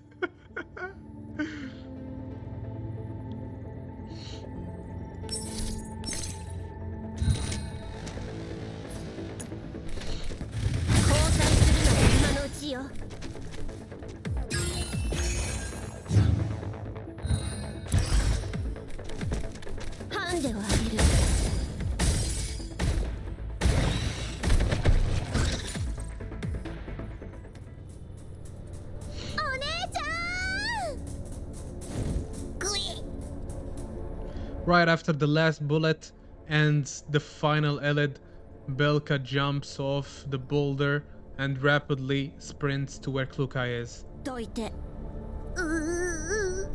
私の宝じゃなくて、姉妹の再会のために練りに練った涙と笑顔と感動の抱擁シーンが。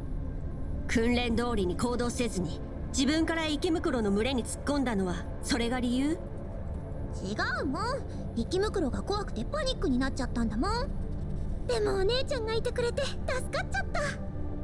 お姉ちゃんってば超かっこいい。撃ち漏らした池袋がいないかミシティとあたりを見てきて。拠点に戻されたくなかったらさっさと行きなさい。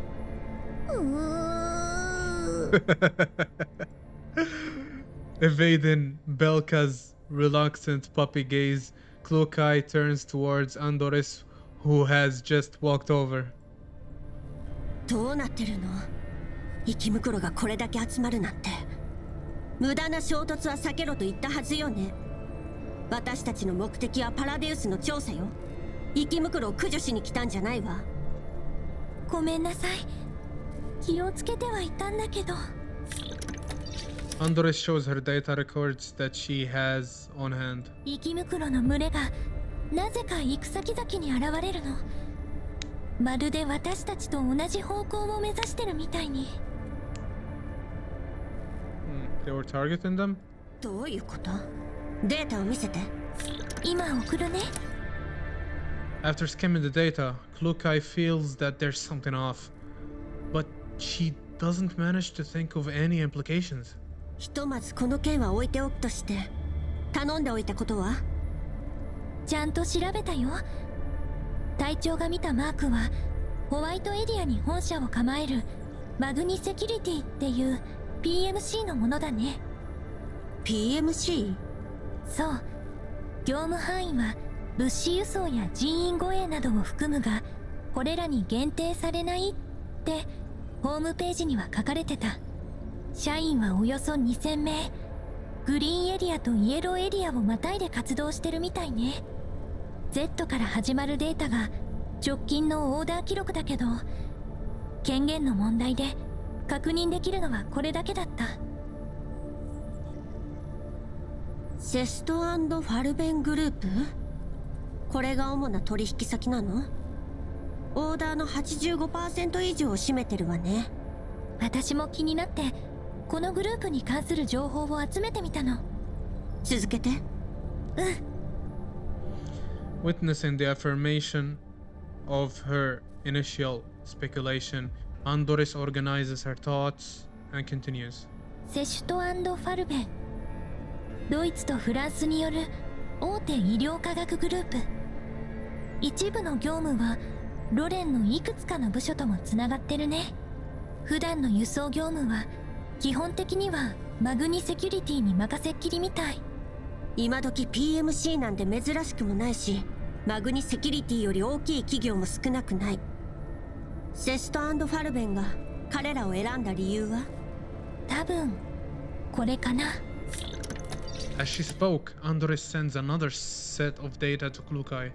セスト&ファルベンがマグニセキュリティの筆頭株主なの？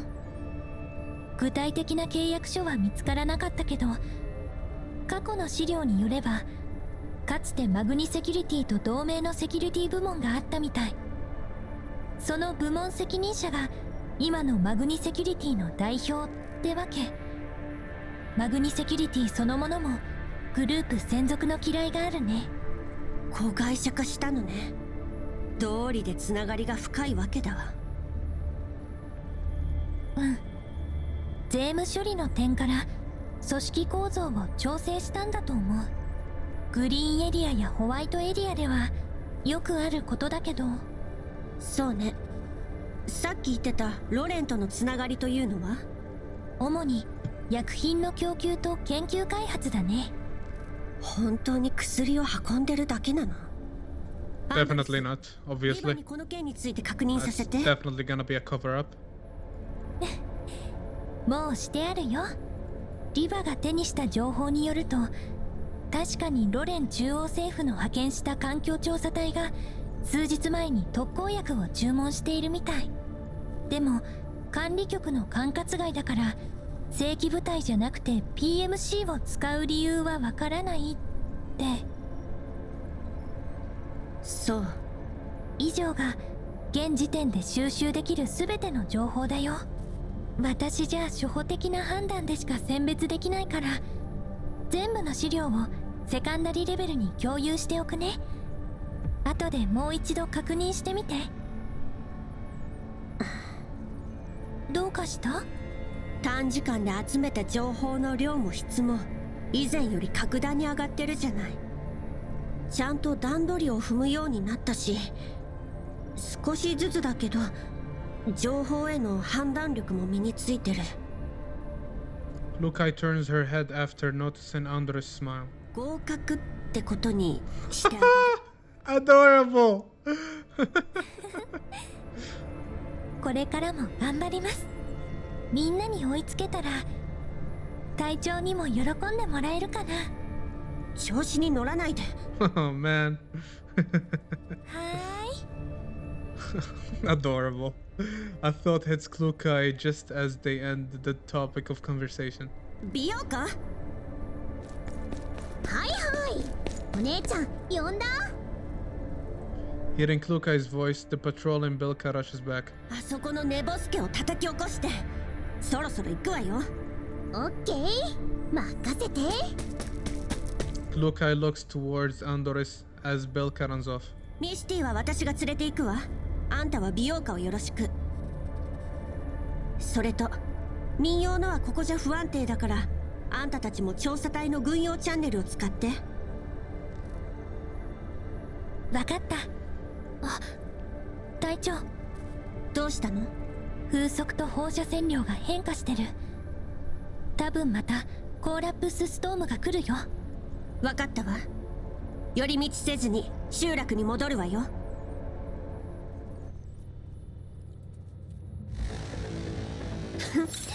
404を敵に回したのが運の尽きよ。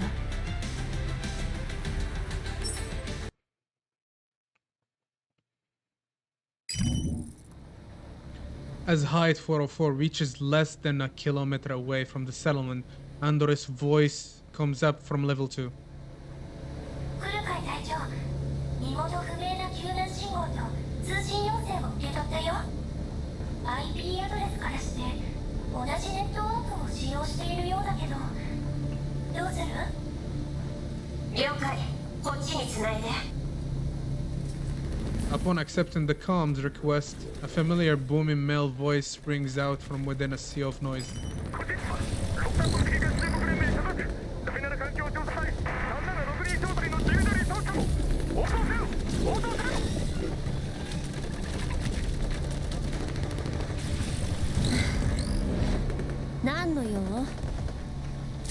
He is momentarily shocked upon hearing Klukai's voice.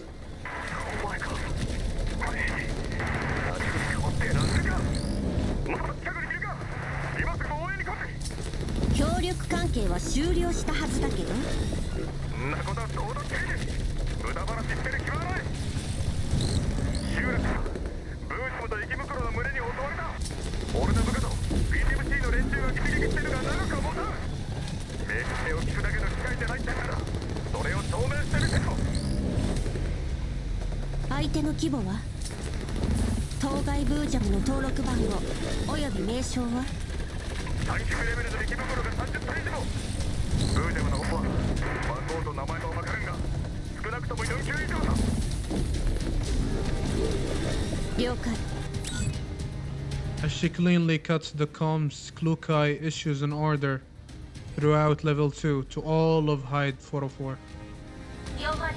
第一小隊全隊員に次ぐ。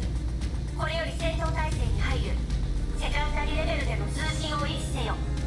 現在の進路を保ったまま加速。私とミスティは1分後に目標と接触する予定。アンドレスの美容家は後方から援護。了解。オッケー。何？また戦うの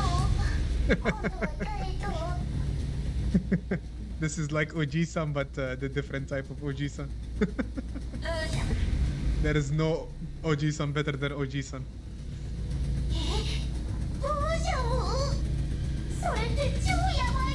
Yeah, fighting a Bojam, alright. 戦況に応じてプラン B に切り替えるから準備しておきなさい。またあれやるの？隊長、戦場が見えたよ。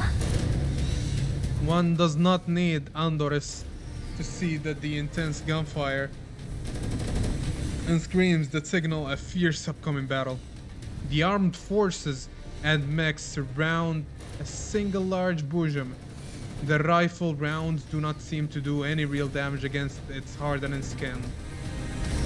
The storm throws up yellow sand, making the small buildings of the settlement in the distance seem even more dilapidated and brittle.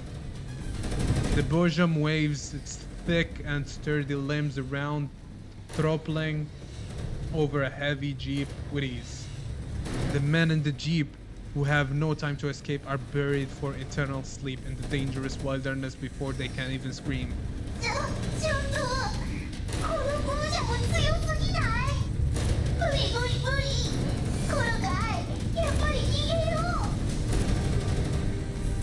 Klukai takes a deep breath, getting ready to press the button. However, she is a little hesitant.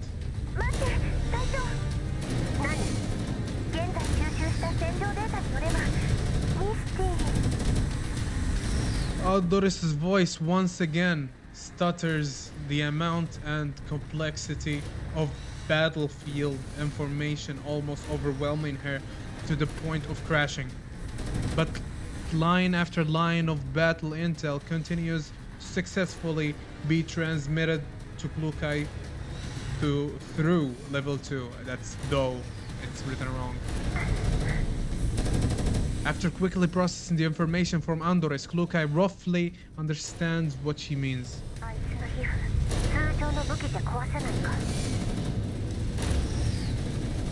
うん。ミスティの高出力モードをオンにしてもダメージは与えられないと思う。Andorus returns to normal once the data transmission is over. 直されたミッション。私たちじゃあのデカブツどうにもできないってこと？そうだ。デールが新しく開発した火力プログラムを使って出発前にインストールしてもらったの。セットの外付け装備もトランクの中にあるよ。召喚は試してみる価値はあると思う。ただミスティの予備電力を借りる必要があって、ロードと照準におよそ120秒かかるの。しかも一旦起動したらストップできない。つまりチャンスは一度だけ。ミスティ後方でアンドレスと合流して。リオンがミスティと一緒に狙撃ポイントを確保。ロード中のアンドレスを援護して、余裕があれば前線の生き袋にも対処してちょうだい。任せて。この子はよ、前線は私が。そんな危ないよ。あいつを引き止めるには十分な火力が必要よ。戦線が崩壊すれば何もかも終わるわ。私もお姉ちゃんと行く。命令に従いなさい。自分の任務を忘れたの？でも来るかよ、信じなよ。美容家のお姉ちゃんは最強なんでしょ。私のバイクを壊したら承知しないわよ。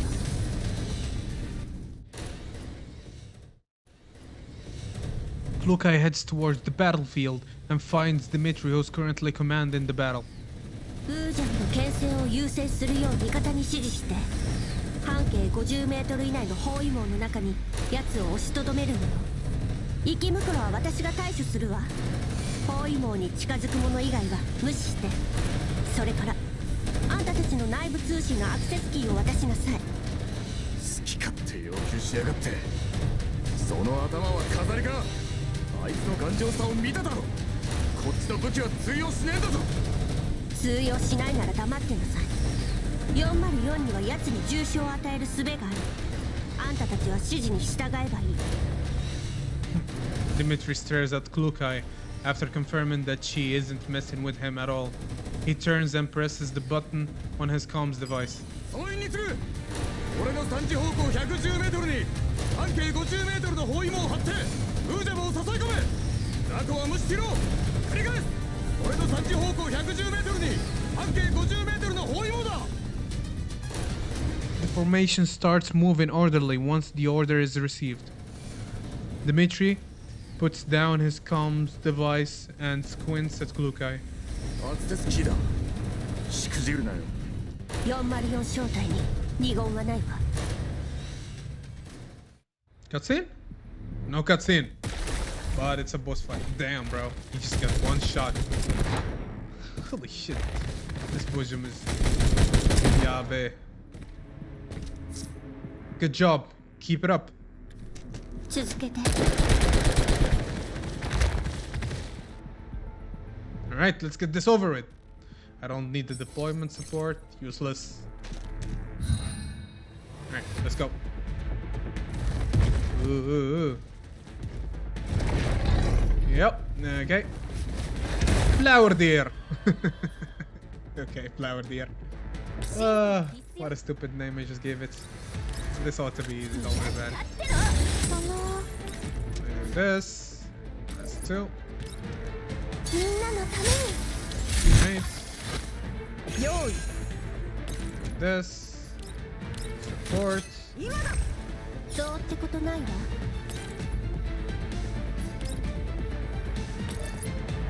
And you're dead. Jeez. One shot. God damn, bro. Cutscene. Nice. Nice. Man, she's good, bro.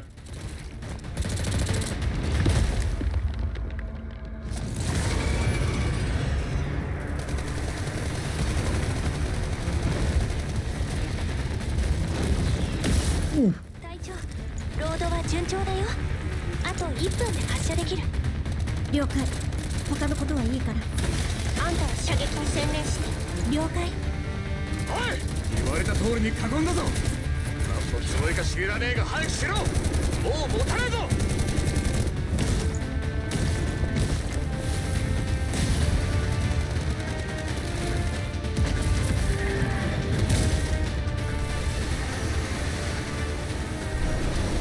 Oh boy.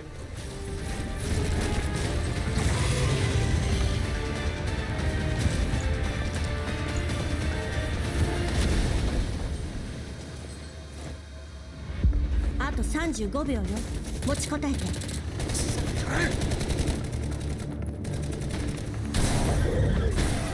30、25、20。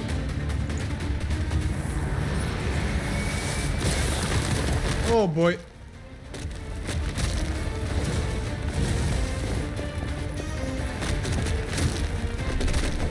Oh my god, she's so good, bro. This is awesome. And the cutscenes are so great, man. あと15秒。13秒。お願い。12、11、10、9。やつを抑えろ。そう。弾幕が薄いぞ。撃て。撃ちまくれ。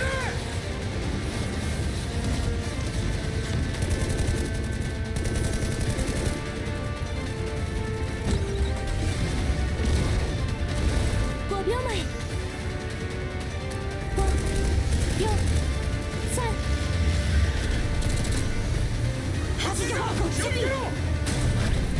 Oh no. Ah, shit. 1。 Ooh. Damn. Your own people were gonna fuck it over. Holy. That was clean. That was clean. Oh no. No, he should have gone for the head.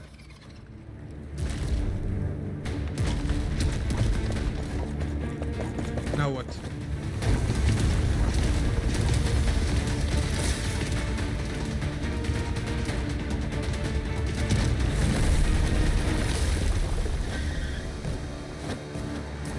Oh my god, bruh.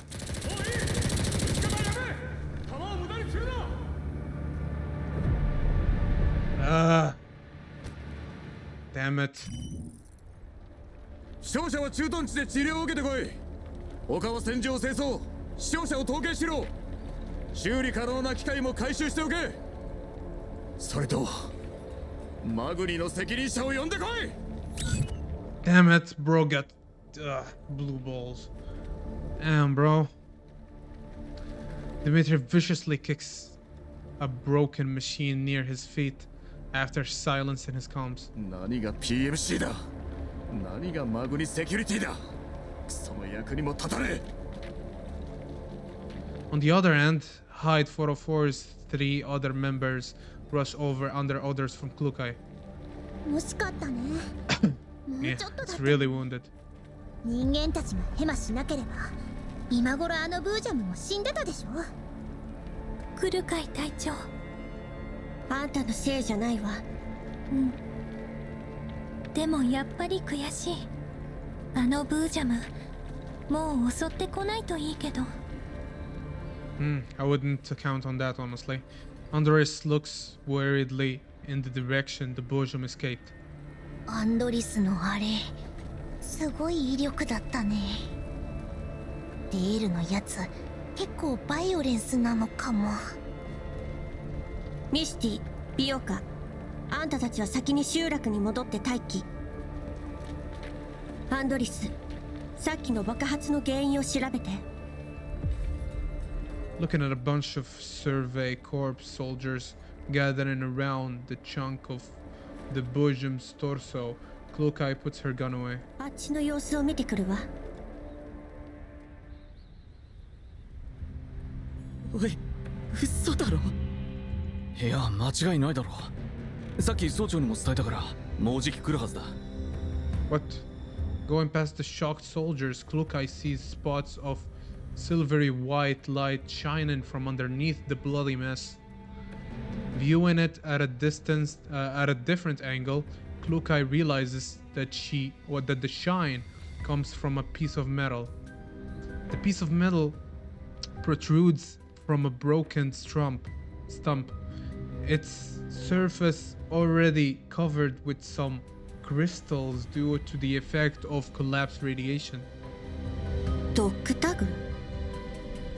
Klukai attempts to come closer for confirmation, but Dimitri, who has rushed over upon hearing the news, picks it up immediately upon seeing it. Dimitri sweeps off the residue on his protective suit, then looks at the words carved on the piece of metal for 2 seconds before keeping it. どいつもこいつも何ジロジロ見てやがる。さっさと仕事に戻れ。Soldiers disperse, but Klukai remains. なんだ、暇そうだな。ローレンのタグね。文字は見えなかったけど、もしかして路線防衛軍のあのブージャム、あんたの仲間を食べたの？さあな、だとしてもお前には関係ねえ。だが。Dimitri stops and after a bit of struggle turns towards her and gives a formal military salute. 第7環境調査隊と集落を代表して協力に感謝する。いいのよ。After staring at the spot where the dog tags once was, Klukai accepts his thanks calmly. She turns and walks towards Andres, who is waiting a short distance away after finishing intel gathering. Not far away, Survey Corps have concluded their post-combat tally. The personnel responsible runs to Dimitri. 統計結果を報告します。損耗率 32% です。マグニセキュリティの聞き取りも終わりました。爆発した車両は以前の戦闘でタンクを損傷し、修理が間に合わなかったためにああなったそうです。わかった。獣医に繋いでくれ。了解。After a minute of waiting, the comms request is accepted. こちらはロクサット主義合衆国連盟所属第7環境調査隊3762小隊ディミトリー総長です。これより定期報告を行います。どうだ。3日の行軍を経て集落にいる先遣部隊の医療チームと合流しました。行軍中に行った環境調査の結果は後ほどメールにて報告いたします。サンプルも任務終了時に持ち帰る予定です。よろしい。この調子で任務を続行したまえ。順位、今回の調査任務を一時中断した上で増援を派遣願います。任務は増援部隊の到着後に再開すべきと判断します。その理由は？我々は集落で少なくとも4級以上のブージャムに遭遇しました。名称及び番号は識別できず、その体の一部から MIA とされていた兵士のタグが見つかっています。ドッグタグが見つかったということはDimitri falls silent but grits his teeth and pushes on to complete the sentence. すでに戦死したものと思われます。The comms channel falls into a moment of silence. 上層部に報告し、増援を要請しよう。だが、任務は続けてもらいたい。今の我々では4級のブージャムには対抗できません。今回だって10人以上が死んだんですよ。残った者だけでは任務など遂行できません。これじゃいたずらに兵を死なせるだけだ。Noticing he has lost control of his emotions, Dimitri steadies himself. 申し訳ありません。つまりより強力な増援がなければ任務は遂行できません。でなければ無駄に被害を被るだけです。君の心中は察するよ、ディミトリー総長。だが大陸間列車の敷設を遅らせるわけにはいかない。ルートが変更されて以来、新たなプランの制定が急務となっている。君たちが集めたデータ、調査した土地、建設した基地局の一つ一つが計画全体へ重大な影響を及ぼすのだ。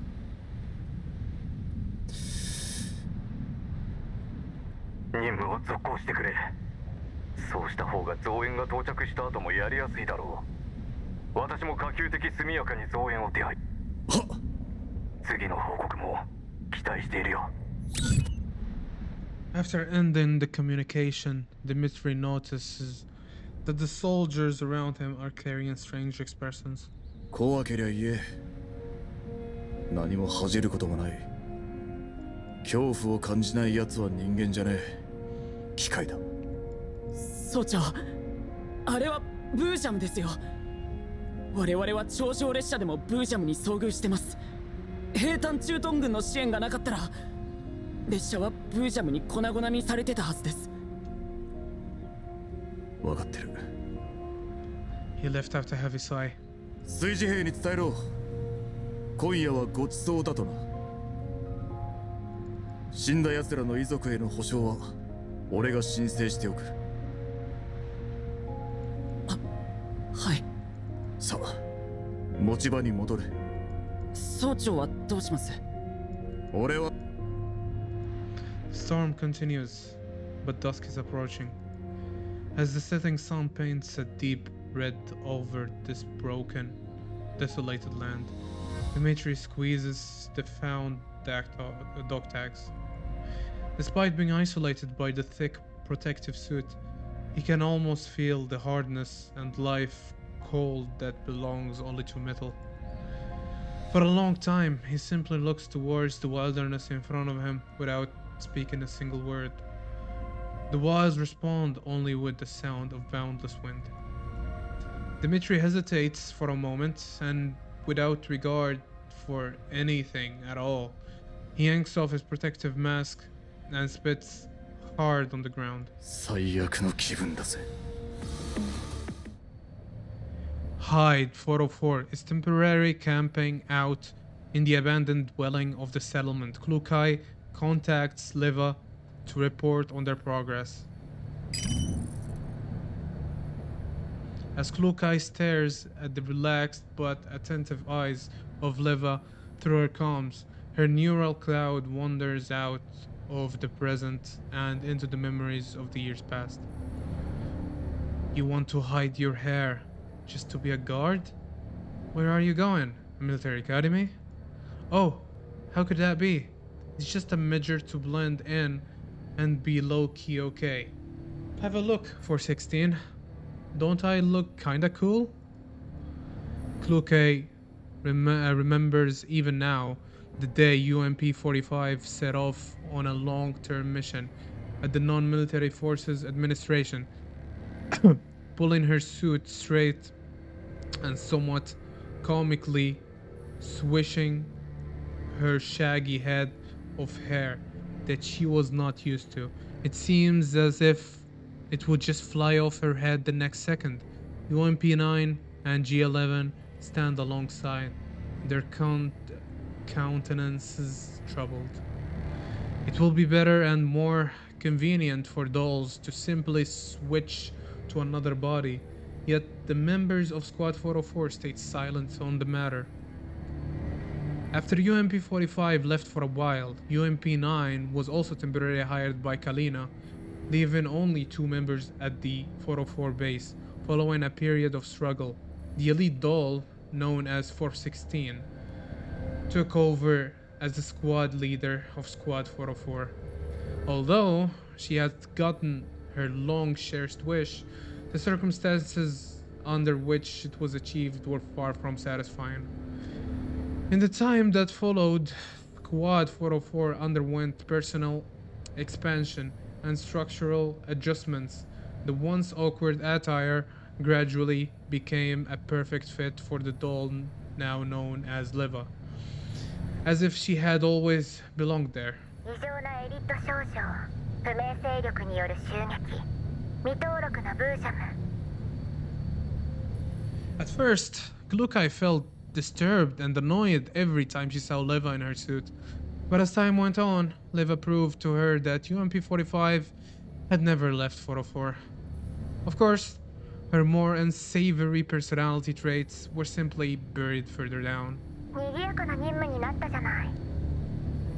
くだらない冗談はやめて。ああ、あんたの表情が硬いからメンタル管理とムード作りに関してはアンドリスたちを見習わないとね。来るかい隊長。あれは管理じゃなくて怠慢よ。Lukai looks towards the other three members of the team with no pleasure on her face. Mishti, having received her new travel kit, is fast asleep. Andres is maintaining her beloved gun, while Belka is holding her communicator and watching it intently. 任務に進展がないっていうのに、揃いも揃ってのんきなこと。疑問点はいくつか見つかったじゃない。ペースが遅すぎるのよ。パラデウスに繋がりそうなものはないし、振り出しに戻ったも同然だわ。そう悲観的にならないで。耳寄りな情報を集めてきたんだから。え？アンドリスに頼んで私に調べ物をさせたのを覚えてる？ちゃんと調べてきたわよ。全ては大陸間列車から始まったの。そうみたいね。調査隊の兵士からそれらしい話を聞いたわ。まずあんたたちのいるエリアは線路予定地で、3年前には敷設ルートも決まっていた。ところが工事が始まったのは1年前。まあイエローエリアの環境は変わりやすいからね。当時の調査技術も今ほど発達してなかったし。見落としがあったの？そう。事故のあった線路は土地の劣化が進んでいて、ある日突然地面が陥没したの。せっかく敷いた線路もそのせいで粉々。ところが大陸間列車の敷設を重視するロレンの方針もあって、当時の責任者はヘリに事故のことを隠した。ふん、無意味なことを。そうなのよね。結局1ヶ月ほど前にこの事故が暴露されたの。責任者の大半が更迭されたらしいわ。それで？新しい責任者はプレッシャーに追われ、徹夜続きでいくつものプランを制定。さらに線区ごとに調査チームを派遣。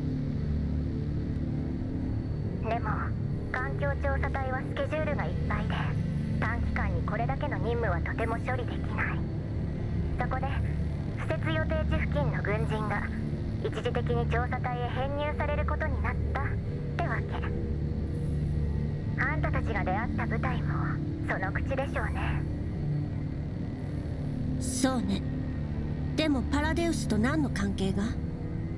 おやおや、相変わらず頭が固いのね、来る会は。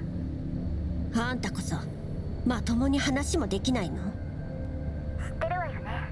最近ここの調査隊から異常感染者と行方不明者が出てるってこと。エリア内の放射線量も異常に高くなっているわ。当たり前でしょ。でもパラデウスとは関係ないじゃない。調査隊員の失踪はあの正体不明のブージャムが元凶でしょうね。もしパラデウスがレッドエリアとイエローエリアで放射線を使った怪しい実験をしてるって言ったら、それでも偶然だって言い切れる？私の考えなんてどうでもいいわ。あんたの方こそ結局推測の域を出ないじゃない。そりゃそうよ。実際に現地で調査してるのは来る会だもんね。できればもっとペースを上げてほしいんだけど。あんたね、全く使えない情報とゴミみたいなネットワークを提供したのが誰なのか忘れたとは言わせないわよ。あら、珍しく八つ当たりしないのね。バカバカしい。Lukai brings the topic back on track after thinking about a bit. アクシデントの連続で武器と物資が予想以上に消耗してるわ。この環境と不明勢力の脅威がある限り、どんなリスクに直面するか分かったもんじゃない。こんな任務続ける必要ある？あるでしょうね。パラデウスは進出鬼没よ。どんな手がかりだろうと見逃せないわ。だからって私たちが危険を冒す理由にはならない。そう言うだろうと思って特別に増援を2組派遣しておいたから。ちなみに来る会もよーく知ってる人たちよ。知ってる人たち。 Lukai lags for a second, then her face darkens. まさかあの調査隊じゃないわよね。ビンゴ。リバ。やはりここは私が。Kalina! On the other end of the comms, Kalina pats Leva and turned the camera towards her. お久しぶりです、来る会さん。ええ。今回はいい加減な環境データを提供してしまい申し訳ありません。大きな損害はなかったし、もういいわよ。Faced with Kalina's sincere apology, Klukai instead begins to feel uncomfortable. でも調査隊と手を組むなんて賢明とは言い難いわね。少なくとも信用はできます。こちらにある情報からもその点は心配ないかと。なぜそう思うの？調査隊と合流してから不明勢力からの襲撃が止んだのよ。はい、その勢力に関してはある程度目星がついています。情報によれば近頃パラデウスに協力する武装勢力が現れたとのこと。調査隊員が失踪した原因もおそらく見かけほど単純ではありません。パラデウスが新しい協力者を見つけた。そうなります。あなた方にこの協力関係を洗い出してほしいのです。できることなら確証をつかんでいただきたい。調査隊は我々より先にこの地に着目しています。払ってきた犠牲も少なくありません。ここを大陸間列車が通るようになればロレン政府もより多くの人員を派遣することになるでしょう。私たちの知らない情報を掴んでいる可能性も十分あります。安全面や情報収集の角度から見ても調査隊との協力は現状における最適解だと言えます。だからって調査隊が協力を受け入れるかしらね。404を信用してるとは到底思えないけど。ええ、実はちょうど調査隊が増援を要請していたのでちょっとした手を使ってみたんです。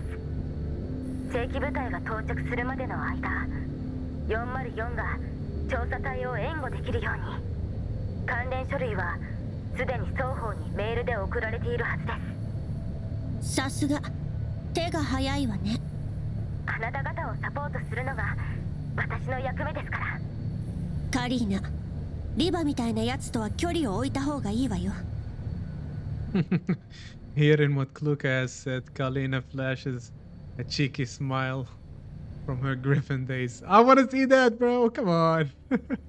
While Leva shrugs. それと特別な事情がない限りパラデウスの件についてはくれぐれも内密に。分かってる。でリバの言ってたもう一組の増援は誰なの？合流する時間と場所は？ I think I know who it is. ああ、それは。指揮官か。指揮官? The booming voice of Dmitri is heard from outside the building just as Leva was about to answer. Oh, come on. Cliffhanger is bad enough as is. あっちも通知を受け取ったようね。増援については会ってからのお楽しみってことで。After ending the comms, Klukai gestures for the members of 404 to wait on standby inside while she steps out alone. 人形が寝ないからってここでわめいていいとは言ってないわ。んなことはどうでもいい。どうなってやがる。なんでお前らが部隊に加わることになってんだ。非軍事勢力管理局はロレンに隷属してる。人員を融通し合うのは当然でしょ。同じアルバイトのくせして知らなかったの？メールは見たのか。Noticing Klukai's puzzled expression, Dmitri starts to taunt her with smugness on his face. お前ら4人と俺たち調査隊は雇用関係にある。言いたいことはわかるな。つまり今後はこっちの命令に従ってもらうぞ。面倒を起こすな。口答えは許さん。Bro really likes power. Power trip. Damn, bro. What the hell is wrong with you? Klukai closes her interface unhappily after confirming the contents of the email. But at least they can be trusted. Their neural clouds echoed with Kalina's quote. At last, Klukai managed to suppress her resentment. 契約には従うわ。面倒ごとに関しては私たちよりも自分たちを心配したら。朝6時に出発する。遅れるな。Piece of shit is always gonna be a piece of shit, eh? Meanwhile, Blue Sphere is giving a routine report to Cocoon on the road. 味方が目標を発見したようです。おめでとう。やっと見つけたわね。目標の移動速度は予想の 40% 以上です。さらに移動ルートの計算に誤差が発生。回収までさらに時間を要します。じゃあ急がないと。そういえば私が送った造園結構使えるでしょ。それでターゲットは始末できた？コネを駆使して手に入れた輸送の依頼なのよ。失敗してたら嫌だわ。まだです。ロレンの環境調査隊と4名の戦術人形がいたため回収は困難。あの場は逃がすほかありませんでした。すでに追っ手を手配しています。必ずやブージャムを殲滅し例のものを回収してご覧に入れましょう。はあ、工事魔王子ね。はあ、回収した後は全員始末しておくのよ。私の可愛い戦場相当部隊隊長。かしこまりました。基地局の破壊は順調に進んでいます。ほどなくして敵は一切の連絡手段を失うでしょう。彼らの装備に特筆すべきところはありません。マグニセキュリティの武装部隊でもたやすく排除できます。 Damn, bro. Yeah, these people have no chill. What the hell are they anyway? 今の事態だって油断したせいでこうなったんでしょ。人間は面白い生き物よ。追い込めば追い込むほど彼らは強くなる。 That is humanity. 肝心なところで喉を噛み砕かれないよう気をつけなさい。承知いたしました。用心して参ります。それじゃ切るわね。ああ、早く次の子に連絡しないと。ダーチュアもブルースフィアみたいにしっかりしてたらいいのに。I think that's it for part 1. Yep, that is it for part 1. Damn, bro. I gotta say, that was actually really great. That was good. I enjoyed that so much. I cannot wait for part 2. It's in 2 weeks. So, with that being said, I like the fact that I get to see more of Kuluke and her personality and her team 404, which is a great thing, honestly. I loved it so much. Mishti reminds me so much of Hoshino, but Hoshino remains the best girl, okay? She's tired, she's sleepy, she Oji-san and all that stuff, so there's no beating her. But other than that, it's great. I can't wait to see more. I am really curious about what's gonna happen next, but here we are. We gotta wait for 2 weeks. Anyway, guys, if you like, share, subscribe, you know the rest. And I'll see you in the next one. Peace out. Bye-bye!